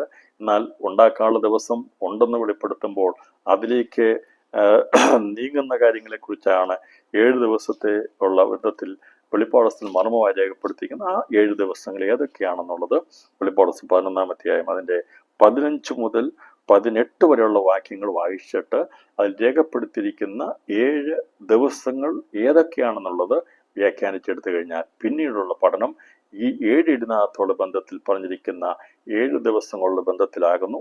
അതെങ്ങനെ പഠിക്കുമ്പോൾ വെളിപ്പാട് പുസ്തക പഠനം വളരെ നമുക്ക് എളുപ്പത്തിൽ കാര്യങ്ങൾ മനസ്സിലാക്കാൻ സാധിക്കും. ഇപ്പോൾ നമ്മൾ പഠിക്കുന്നത് മേലാൽ സംഭവപ്പെട്ട കാര്യങ്ങളെക്കുറിച്ച് പഠിക്കുമ്പോൾ 7 മുദ്രകളെ കുറിച്ച് പഠിക്കുന്നു, 7 കാഹളങ്ങളെ കുറിച്ച് പഠിക്കണം, 7 കലശത്തെക്കുറിച്ച് പഠിക്കണം. അതിനുശേഷം 7 ഇടിനകത്തിൽ പറഞ്ഞിരിക്കുന്ന 7 ദിവസങ്ങളെക്കുറിച്ചാണ് നാം ചിന്തിക്കാൻ പോകുന്നത്. അതിൽ 11 അധ്യായം 15-18 വാക്യങ്ങൾ വായിച്ചാൽ നമുക്കതിനകത്തൊന്നും മനസ്സിലാകത്തില്ല. എന്നാൽ അതിനെ പരിശുദ്ധാത്മാവിൻ്റെ കൃപയിൽ അതിനെ വ്യാഖ്യാനിച്ചെടുക്കുമ്പോഴേ നമുക്കതിൽ മറഞ്ഞിരിക്കുന്ന 7 ദിവസങ്ങളെ വെളിപ്പെടുത്താൻ സാധിക്കത്തുള്ളൂ. ഞാൻ വായിക്കാം, അതിനെ ശ്രദ്ധയോടെ കേൾക്കണം. അതിനുശേഷമായി ഇവിടെ പറഞ്ഞിരിക്കുന്ന 7 ദിവസങ്ങൾ ഏതൊക്കെയാണെന്നുള്ളത് അക്കമിട്ട് പറയും. ആ ദിവസങ്ങളെക്കുറിച്ചായും തുടർന്ന് നമ്മൾ പഠിക്കുന്നത്. ലോകരാജ്യത്ത് നമ്മുടെ കർത്താവിനും അവൻ്റെ ക്രിസ്തുവിനുമായി തീർന്നിരിക്കുന്നു. ഇപ്പോൾ നമ്മൾ 7-ാമത്തെ ദൂതന് ഊതിയപ്പോൾ എന്നുള്ള ഭാഗം നമ്മൾ എടുത്തിരുന്നു. അപ്പം അത് 7-ാമത്തെ ദൂതന് ഊതിയപ്പോൾ 3-ാമത്തെ കഷ്ടം വേഗം വരുന്ന പറഞ്ഞുകൊണ്ട് നമ്മൾ പഠിച്ചത് 7 ക്രോധകലശമാണ്. അപ്പോൾ ആ വാക്യത്തിൻ്റെ മുഴുവനും നമ്മൾ എടുത്തില്ല. അപ്പം ഞാൻ പറഞ്ഞിരുന്നു 7-ാമത്തെ ദൂതന് ഊതിയപ്പോൾ എന്ന് പറഞ്ഞിട്ട് ലോകരാജ്യത്ത് നമ്മുടെ കർത്താവ് എന്നുള്ള ഭാഗം എടുക്കാതെ 7-ാമത്തെ ദൂതന് ഊതുമ്പോൾ സംഭവിക്കേണ്ടത് പ്രാരംഭ സംഭവം 3-ാമത്തെ കഷ്ടമാകുന്നു. അത് മർമ്മമാണ്. 2 കഷ്ടത്തെക്കുറിച്ച് പറഞ്ഞാൽ 3-ാമത്തെ കഷ്ടം എവിടെയെന്ന് പറഞ്ഞില്ല. ഇത് നമ്മൾ വ്യാഖ്യാനിച്ച് ദൈവങ്ങളിൽ ആശ്രയിച്ചത് മനസ്സിലാക്കിയെടുത്തതാണ്. അപ്പോൾ 3-ാമത്തെ കഷ്ടം എന്താണെന്ന് മനസ്സിലാക്കി, അത് 7 ക്രോധകലശമാണെന്ന് മനസ്സിലാക്കി. അത് കഴിഞ്ഞു കഴിഞ്ഞാൽ 7 ഇടിനകത്ത് പറഞ്ഞിരിക്കുന്ന 7 ദിവസങ്ങളായതുകൊണ്ടാണ് ഇപ്പോൾ 11-ാം അധ്യായത്തിൻ്റെ 15 മുതലുള്ള വാക്യങ്ങളിൽ ശേഷമുള്ള ഭാഗങ്ങളും 18 വരെയുള്ള വാക്യങ്ങളും വായിച്ച് നമ്മൾ ചിന്തിക്കുന്നത്. നിങ്ങൾക്ക് മനസ്സിലാകുന്ന ഞാൻ വിശ്വസിക്കുന്നു. ഇവിടെ രേഖപ്പെടുത്തിയിരിക്കുന്നത് ലോകരാജ്യത്വം നമ്മുടെ കർത്താവിനും അവൻ്റെ ക്രിസ്തുവിനുമായി തീർന്നിരിക്കുന്നു. അവൻ എന്നേക്കും വാഴും എന്ന സ്വർഗത്തിൽ ഒരു മഹാഘോഷമുണ്ടായി. ദൈവത്തിന് സിംഹാസനിരിക്കുന്ന 24 മൂപ്പന്മാർ കവിണ് വീണു ദൈവത്തെ നമസ്കരിച്ച് പറഞ്ഞത്, സർവശക്തിയുള്ള കർത്താവേ, അയ്യ ദൈവമേ, ഇരിക്കുന്നവനും ഇരുന്നവനുമായുള്ളവയെ നീ മഹാശക്തി ധരിച്ചു വാഴുകയാ. ഞങ്ങൾ നിന്നെ സ്തുതിക്കുന്നു. ജാതികൾ കോപിച്ചു, നിന്റെ കോപവും വന്നു. മരിച്ചവരെ ന്യായം വിധിപ്പാനും ദാസന്മാരായ പ്രവാചകന്മാർക്കും വിശുദ്ധന്മാർക്കും ചെറിയവരും വലിയവരുമായി നിന്റെ ഭക്തന്മാർക്കും പ്രതിഫലം കൊടുപ്പാനും ഭൂമിയെ നശിപ്പിക്കുന്നവരെ നശിപ്പിക്കാനുള്ള കാലവും വന്നു. 10-ാം അധ്യായത്തിൽ പറഞ്ഞ ഇനി കാലം ഇല്ല എന്ന്. എന്നാൽ 11-ാം അധ്യായത്തിൽ ദൈവത്തിൻ്റെ വചനം ഇവിടെ രേഖപ്പെടുത്തുകയാണ്, ലോകരാജ്യത്ത് നമ്മുടെ കർത്താവിനും അവൻ്റെ ക്രിസ്തുവിനുമായി തീർന്നിരിക്കുന്നു. ഇവിടെ പറഞ്ഞിരിക്കുന്ന 7 കാളനകത്തെങ്കിൽ ക്രോധകലശങ്ങൾ 7 ഭൂമിയിൽ ഒഴിക്കപ്പെടുകയും സംഭവിച്ചു തീർന്നുവെന്ന് സ്വർഗീയ പ്രഖ്യാപനത്തോടെ 3-ാമത്തെ കഷ്ടമാണ് കഴിയുന്നത്. 7 മുദ്രയിൽ നിന്ന് 7 കാഹളത്തിലേക്കും 7 കാഹളത്തിൽ നിന്ന് 7 ക്രോധകലശത്തിലേക്കും 7 ക്രോധകലശത്തിൽ നിന്ന് 7 ഇടിനാഥത്തിലേക്കും ഭാവികാല സംഭവങ്ങൾ ക്രമമായി നിറവേറപ്പെടുന്ന വിധത്തിലാണ് നാം ഇതുവരെ പഠിച്ചത്. അപ്പോൾ ദൈവസഭ എടുക്കപ്പെട്ട് കഴിഞ്ഞാൽ സംഭവിക്കുന്ന കാര്യങ്ങളെക്കുറിച്ച് നമ്മൾ ചിന്തിച്ചത് ഈ പറയുന്ന 7 മുദ്ര, 7 കാഹളം, 7 ക്രോധകലശത്തോടുള്ള ബന്ധത്തിലാണെങ്കിൽ 7 ഇടിനാഥത്തിൽ നടക്കുന്ന 7 വിഷയങ്ങളുള്ള ബന്ധത്തിൽ ക്രോധകലശം 7 ഭൂമി ചൊരിയപ്പെടുന്ന ശേഷമുള്ള കാലത്തെക്കുറിച്ചാണ് ഇവിടെ രേഖപ്പെടുത്തിയിരിക്കുന്നത്. നിത്യതയുള്ള ബന്ധത്തിൽ ഉണ്ടാക്കുവാനുള്ള ദിവസത്തിൽ പുതിയ ആകാശ ഭൂമി വെളിപ്പെടുവാനുള്ള സമയം വരെയുള്ള കാര്യങ്ങളെ രേഖപ്പെടുത്തിയിരിക്കുന്നത്. അപ്പോൾ 7 മഹാകാര്യങ്ങളാണ്. ഏഴ് മുദ്രയും 7 കാകളവും ഓരോന്നായി ദർശിച്ചെഴുതിയ യോഹന്നാൻ അതുപോലെ 7 ഇടിനാഥത്തെക്കുറിച്ച് എഴുതുവാൻ ഭാവിക്കുമ്പോൾ എഴുതാതെ മുദ്രയിട്ടേക്കാളുള്ള കൽപ്പനയാണ് അവൻ ലഭിക്കുന്നത്. അതിന് കാരണം ബലവാനായ ദൂതന്റെ കൈവശം ഇരിക്കുന്ന തുറക്കപ്പെട്ട പുസ്തകത്താൽ അവ എഴുതപ്പെട്ടിരിക്കുന്നതുകൊണ്ടാണ്. അത് പുസ്തകം വാങ്ങി തിന്നാൻ വേണ്ടി ഭൂമി വന്ന ശേഷമാണ് ഈ പറയുന്ന 7 ക്രോധകലശങ്ങളെ കുറിച്ചുള്ള കാര്യങ്ങളൊക്കെ 7 ഇടിനാഥമായിരിക്കുന്ന 7 മഹാകാര്യങ്ങൾ വ്യക്തമായി രേഖപ്പെടുത്താതെ വളരെ സങ്കീർണമായിട്ടാണ് രേഖപ്പെടുത്തിയിരിക്കുന്നത്. അപ്പോൾ വെളിപ്പാട് അവ രേഖപ്പെടുത്തിയിരിക്കുന്ന നമ്മൾ അവലോകനം ചെയ്ത് ചിന്തിക്കാൻ വേണ്ടിയാണ് ഞാൻ വായിച്ചത്. അപ്പോൾ 7-ാം കാലത്ത് 3-ാമത്തെ കഷ്ടം കഴിഞ്ഞ ശേഷം എല്ലാ ഒരുപാട് കാര്യങ്ങളാണ് 7 ഇടിനാഥത്തിലുള്ളത്. അവ ഓരോന്നുമാണ് 7 ഇടിനാഥത്തുള്ള ബന്ധത്തിൽ ഇവിടെ എന്താണ് രേഖപ്പെടുത്തിയിരിക്കുന്നത് എന്നുള്ളത് വെളിപ്പെടുത്താൻ പോകുന്നത്. അതിൽ 1-ാമത്തെ കാര്യം, ലോകരാജ്യത്വം. ഇത് ഓർഡറിലല്ല, ഇത് പറഞ്ഞിരിക്കുന്ന അനുസരിച്ച് നമ്മൾ പഠിക്കും. ഇപ്പം മലയാള പ്രകടനത്തിൽ പറഞ്ഞിരിക്കുന്നത് ഓർഡറിലല്ല എഴുതിയിരിക്കുന്നത്. ആദ്യം പറഞ്ഞത് ചൂട പോലെ കത്തുന്ന ദിവസത്തെക്കുറിച്ച് പറഞ്ഞു, ഉണ്ടാക്കാനുള്ള ദിവസത്തെക്കുറിച്ച് ആദ്യം പറഞ്ഞു, പിന്നെ ചൂട പോലെ കത്തുന്ന ദിവസത്തെക്കുറിച്ച് പറഞ്ഞു, പിന്നെ കർത്താവ് വലുതും ഭയങ്കരമായ ദിവസത്തെക്കുറിച്ച് നമ്മൾ ഓർഡറിൽ പഠിച്ചു. കർത്താവിൻ്റെ 2-ാമത്തെ വരവായിരിക്കുന്ന വലുതും ഭയങ്കരമായ ദിവസം വെളിപ്പെടുന്ന ആളാണ്. അതിനുശേഷമാണ് ചൂട പോലെ കത്തുന്ന ദിവസം, അതിനുശേഷം ഉണ്ടാക്കുന്ന ദിവസം നമ്മൾ ചിന്തിച്ചു. അപ്പോൾ അങ്ങനെ ഓർഡറിലല്ല എഴുതിയിരിക്കുന്നത്, നമ്മൾ ഇതിനെ ക്രമത്തിലാക്കണം. ഇതെന്താണ് ഇവിടെ രേഖപ്പെടുത്തിയിരിക്കുന്നത് ആദ്യം വായിക്കും, അതിനുശേഷം നമ്മൾ ഇതിനെ ഓർഡറിലേക്ക് കൊണ്ടുവരും. അങ്ങനെ പഠിക്കാം. അങ്ങനെ പഠിക്കണമെന്നാണ് ദൈവാത്മാവ് രേഖപ്പെടുത്തിയിരിക്കുന്നത്. സങ്കീർണമായിട്ട് രേഖപ്പെടുത്തും. എന്തുകൊണ്ട് എങ്ങനെ രേഖപ്പെടുത്തിയിരിക്കുന്നത്? നേരെ അങ്ങനെ എഴുതി വെച്ചാൽ പോരായിരുന്നോ? പോരാ. ഞാൻ പ്രാരംഭത്തിൽ പറഞ്ഞല്ലോ, നമ്മുടെ ഇരിക്കുന്ന കറൻസിയൊക്കെ അടിച്ചു വെച്ചിരിക്കുന്നത് എങ്ങനെയാ? അത് നേരെയാണ് നോട്ടീസ് അടിക്കുന്നതാണ് അടിക്കുന്നതല്ല, തലതിരിച്ചൊക്കെ അടിച്ചു വെച്ചിരിക്കുന്നത്. അതിനെ മനസ്സിലാക്കിയാൽ മതി. ആ രീതിയിലാണ് രേഖപ്പെടുത്തിയിരിക്കുന്നത്. അങ്ങനെയാണെങ്കിൽ വെളിപ്പാട് സങ്കീർണമായിട്ട് രേഖപ്പെടുത്തിയിരിക്കുക. ഇത് ഗ്രഹിക്കേണ്ടവർ മാത്രം ഗ്രഹിച്ചാൽ മതി, അവർ മനസ്സിലാക്കിയാൽ മതി എന്നുള്ള ഒരു സ്വർഗത്തിന്റെ തീരുമാനമനുസരിച്ചാണ് ഇങ്ങനെ രേഖപ്പെടുത്തിയിരിക്കുന്നത്. അല്ലെങ്കിൽ ഇപ്പം നമ്മൾ വായിച്ചു പോകുന്ന കാര്യങ്ങൾ, ഞാനത് പഠിപ്പിച്ചു പോകുന്ന കാര്യങ്ങൾ നമ്മൾ എഴുതി വെച്ചു എല്ലാ കാര്യങ്ങളും എല്ലാവരും മനസ്സിലാക്കത്തില്ല. കാരണം മനസ്സിലാക്കേണ്ടവർ മനസ്സിലാക്കിയാൽ മതി എത്തുകൊണ്ടാണ്. എല്ലാവരും മനസ്സിലാക്കണമെന്നല്ല, കുറച്ചു പേരെങ്കിലും ഇത് മനസ്സിലാക്കണമെന്ന് ദൈവം ആഗ്രഹിക്കുന്നു. അപ്പോൾ ലോകരാജ്യത്വം നമ്മുടെ കർത്താവിനും അവൻ്റെ ക്രിസ്തുവിനുമായി തീരുന്നുള്ളത് സേനാ ദിവസത്തിലാണ് സംഭവിക്കുന്നത്. സേനാ ദിവസം. അപ്പോൾ ഇവിടെ പ്രാരംഭത്തിൽ പറഞ്ഞിരിക്കുന്നത് സേനാ ദിവസമാണ്. എന്നേക്കും വാഴുന്നത്, നിത്യമായിട്ടുള്ള വാഴ്ച ഉണ്ടാക്കാനുള്ള ദിവസത്തിലാണ് സംഭവിക്കുന്നത്. എന്നേക്കും വാഴും. അവൻ്റെ രാജ്യത്വം നിത്യരാജ്യത്വമാണ്. ഒരിക്കലും മാറ്റമില്ലാത്ത രാജ്യത്വമുള്ളത് രാജാവായി വാഴുന്ന യേശുവാണ്. അവൻ നിത്യനായി വാഴും. എന്നേക്കും വാഴുന്നത് നിത്യതയോട് ബന്ധം ഉണ്ടാക്കാനുള്ള ദിവസമാണെന്ന് നമ്മൾ വെളിപ്പെടുത്തുന്നു, വ്യാഖ്യാനിക്കുന്നു. അവൻ മഹാശക്തി ധരിച്ച് വാഴുന്നത് കൂടാരപ്പെരുന്നാളാകുന്ന 1000 ആണ്ട് വാഴ്ചയിലാണ് മഹാശക്തി ധരിച്ച് വാഴുന്നത്.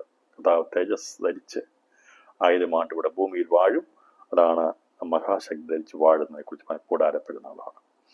ജാതികളുടെ കോപവും അതിന്മേൽ സർവശക്തനായ ദൈവത്തിന്റെ കോപവും വരുന്നതായ കാലം പ്രതികാര ദിവസമാണ്. പ്രതികാര ദിവസം, മന്മമാഗ്രഹം ബാബിലോണിനെ കുറിച്ചുള്ള പ്രതികാര ദിവസം. മരിച്ചവരെ ന്യായം വിധിപ്പാനുള്ള കാലം ഒടുക്കത്തെ നാൾ. ഒടുക്കത്തെ നാളിലാണ് മരിച്ചുപോയവരെ ന്യായം വിധിക്കുന്നത്.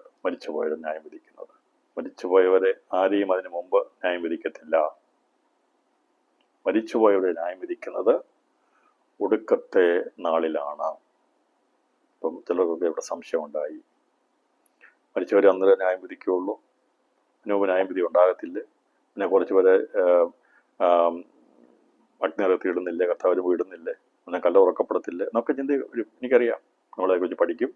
മരിച്ചുപോയ ഒരൊറ്റ മനുഷ്യൻ പോലും ന്യായവിധിക്കായിട്ട് അതിനു മുമ്പ് എഴുന്നേൽക്കത്തില്ല.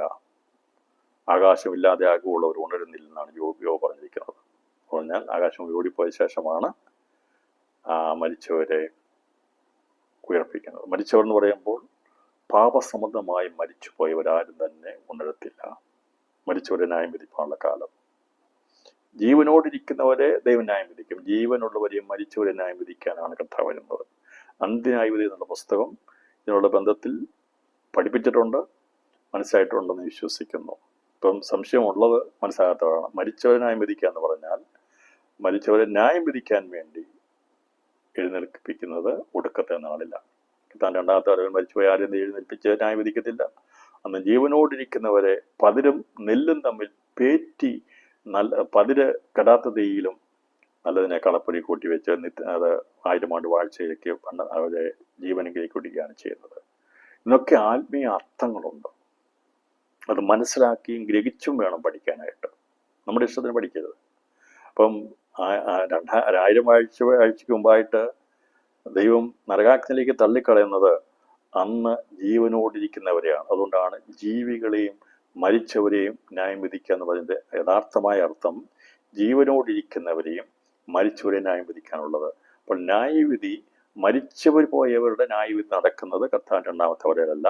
അന്ന് ജീവനോടിരിക്കുന്നവർക്കാണ് ദൈവം ന്യായവിധി അയക്കുന്നത്. അന്ന് ദുഷ്ടന്മാരായിട്ടുള്ളവരെല്ലാം ദൈവം പേറ്റി പതിര് കളയുകയാണ് ചെയ്യുന്നത്. എന്നാൽ ഒടുക്കത്തെ നാളിലാണ് മരിച്ചുപോയ സകല ദുഷ്ടന്മാരെയും ന്യായവിധിക്കായിട്ട് ദൈവം ഒരുപ്പിക്കുന്നത്. അന്നാണ് അതിനെയാണ് മരിച്ച ന്യായവിധിക്കുള്ള കാലം ഒടുക്കത്തെ നാളാകുന്നു. ഇതേക്കുറിച്ച് നമ്മൾ പഠിക്കും. അന്ന് സംശയം ഉണ്ടെന്ന് ചിലരുടെ ഹൃദയത്തിൽ ഉണ്ടായി.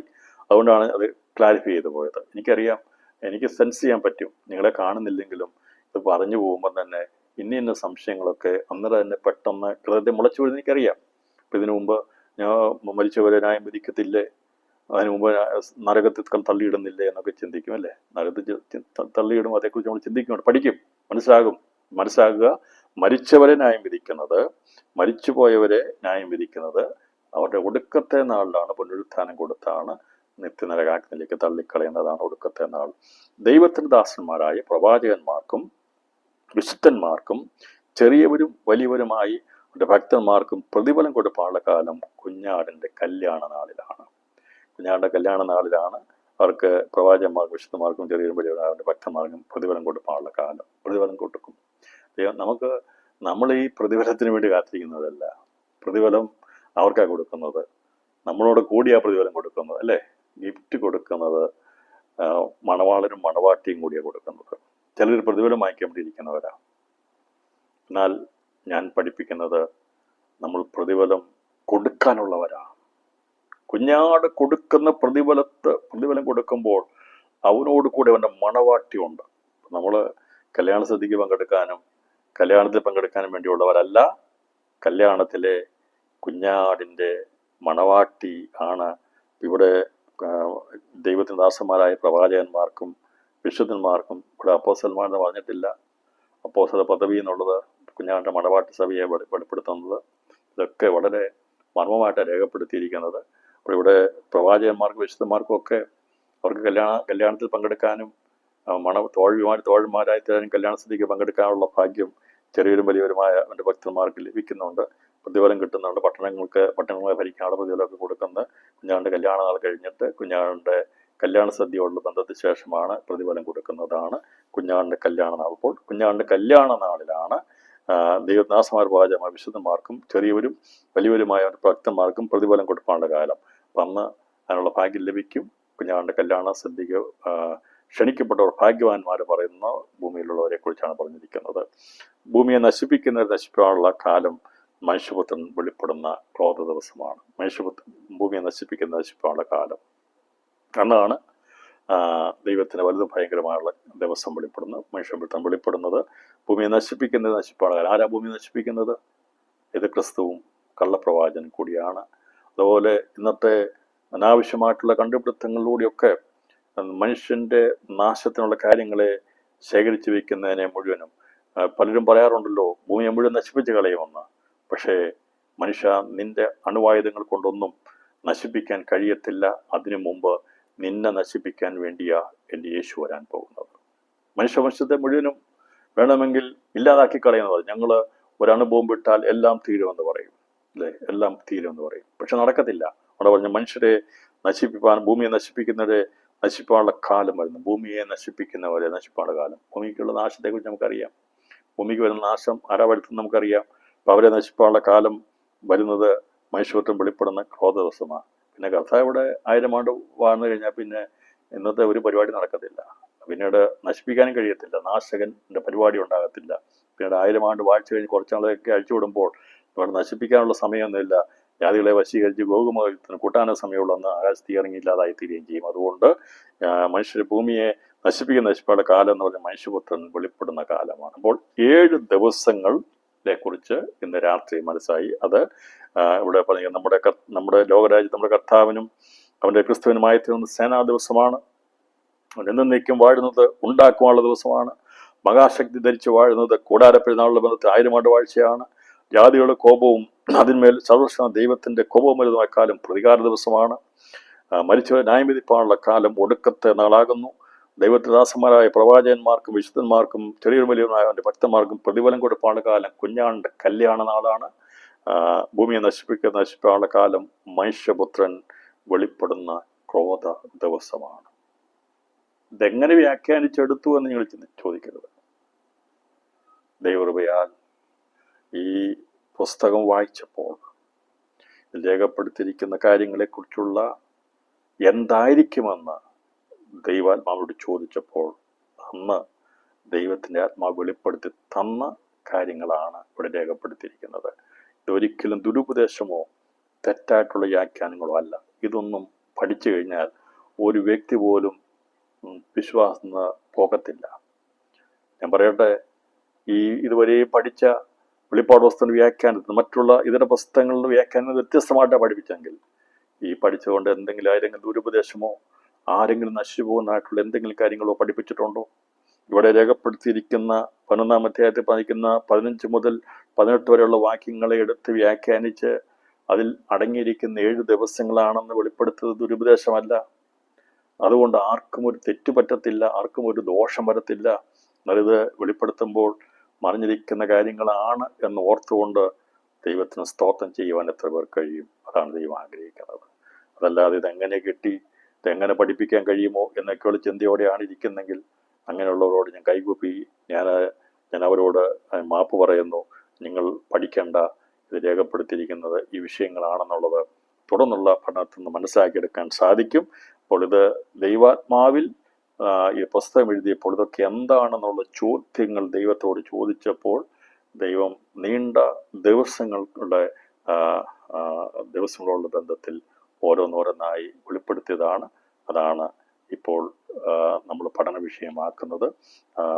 അത് സംബന്ധമായ കാര്യങ്ങളെക്കുറിച്ച് മനസ്സിലാക്കിയെടുക്കാൻ പരിശുദ്ധാത്മാവത്തോളം നമുക്ക് തുണ ചെയ്തല്ലോ.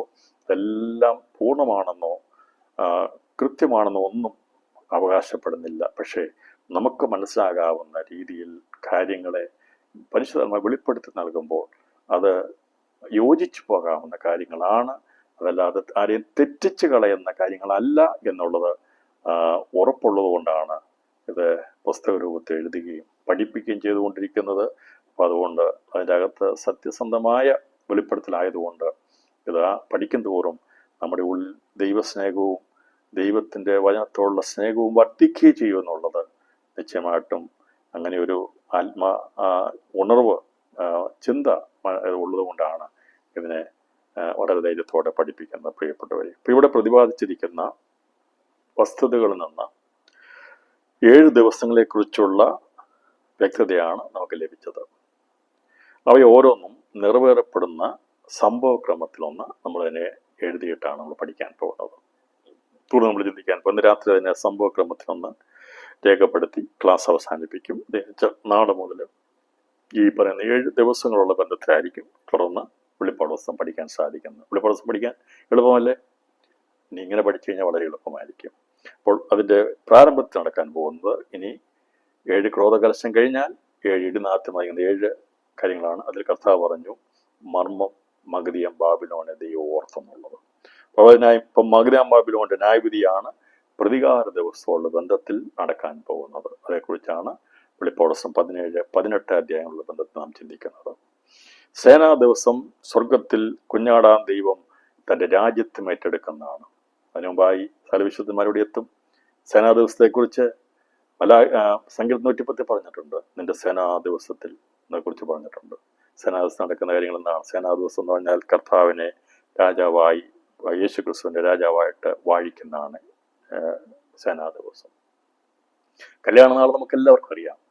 നാം കാത്തിരിക്കുന്ന അന്വമണവാളനായ ക്രിസ്തു രാജാവായി അഭിഷേകം ചെയ്ത ശേഷം അവൻ്റെ മണവാട്ടിയായി കാന്തയായി തീരുന്ന കുഞ്ഞാടിൻ്റെ മണവാട്ടിയുമായുള്ള ആ കല്യാണ നാൾ ഏത് ഭക്തനെ സംബന്ധിച്ചും, ഏത് പുതിയ നിയമ ഏത് വിശ്വത്തിനെ സംബന്ധിച്ചും ഏറ്റവും അതിശ്രേഷ്ഠകരമായ ഒരു മർമ്മമാണ്.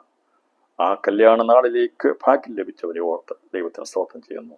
ഇപ്പോൾ കുഞ്ഞാടാൻ ദൈവത്തിൻ്റെ സ്വർഗീയ വിവാഹം നടക്കുന്ന ആ സുദിനത്തിൽ അവൻ്റെ മണവാട്ടിയായി അവൻ്റെ വലത്ത് ഭാഗത്ത് നിൽക്കുവാനുള്ള ദൈവകൃപ നമ്മുടെ മേൽ പകരപ്പെടുവാൻ ഇന്ന് രാത്രി നമുക്ക് പ്രാർത്ഥിക്കാം.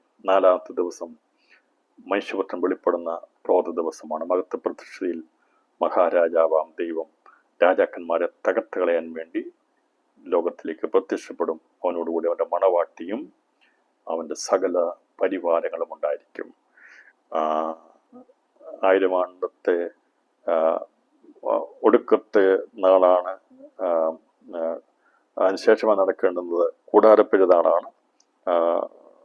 ഒടുക്കത്തെ നാളെ മരിച്ചൂടെ അന്തിനായി നടക്കുന്നത് കൂടാരപ്പെരുന്നാളാണ്. സഹസ്രാബ്ദവാഴ്ച ഉണ്ടാക്കാനുള്ള ദിവസമാണ് മാനവരാശിയുടെ ബന്ധത്തിലെ ദീപിക നിത്യം. 7 ദിവസങ്ങൾ അഥവാ നാളുകളുടെ ബന്ധത്തിൽ 7 ഇടിനാത്രം മറിഞ്ഞിരിക്കുന്ന 7 മഹാകാര്യങ്ങളുടെ മർമ്മം സർവജ്ഞാനിയായ ദൈവം വെളിപ്പെടുത്തിയിരിക്കുന്നത് നമ്മൾ അതിൻ്റെ പ്രതികാര ദിവസം മുതൽ മാനവരാശിയുടെ ബന്ധത്തിലെ ദൈവിക നിത്യത വരെയുള്ള 7 ഇടിനാഥമായിരിക്കുന്ന 7 നാളുകൾ സംഭവക്രമത്തിൽ പറഞ്ഞാൽ അത് പ്രതികാര ദിവസം, സേനാ ദിവസം, കുഞ്ഞാടിൻ്റെ കല്യാണ നാൾ, മനുഷ്യപുത്രൻ വെളിപ്പെടുന്ന ക്രോധ ദിവസം, കൂടാരപ്പെരുന്നാൾ, ഒടുക്കത്തെ നാൾ ഉണ്ടാക്കാനുള്ള ദിവസം ആകുന്നു.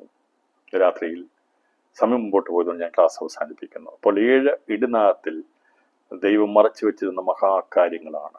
അത് 7 ദിവസങ്ങളുടെ ബന്ധത്തിൽ ഈ പറയുന്ന 7 ക്രോധകലശം കഴിഞ്ഞാൽ സംഭവിക്കേണ്ടതാണ്.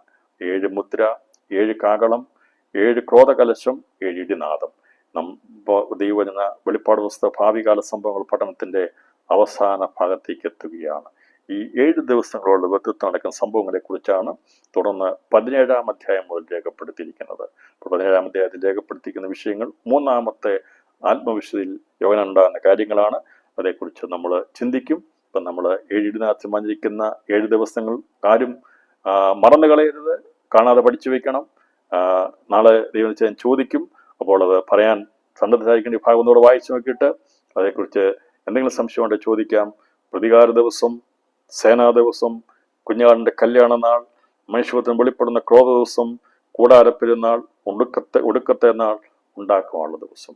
ഈ 7 ദിവസങ്ങൾ നിത്യതയുള്ള ബന്ധത്തിൽ ദൈവം പുതിയ ആകാശഭൂമി സ്ഥാപിക്കുന്നവരെയുള്ള സംഭവങ്ങളാണ് രേഖപ്പെടുത്തിയിരിക്കുന്നത്.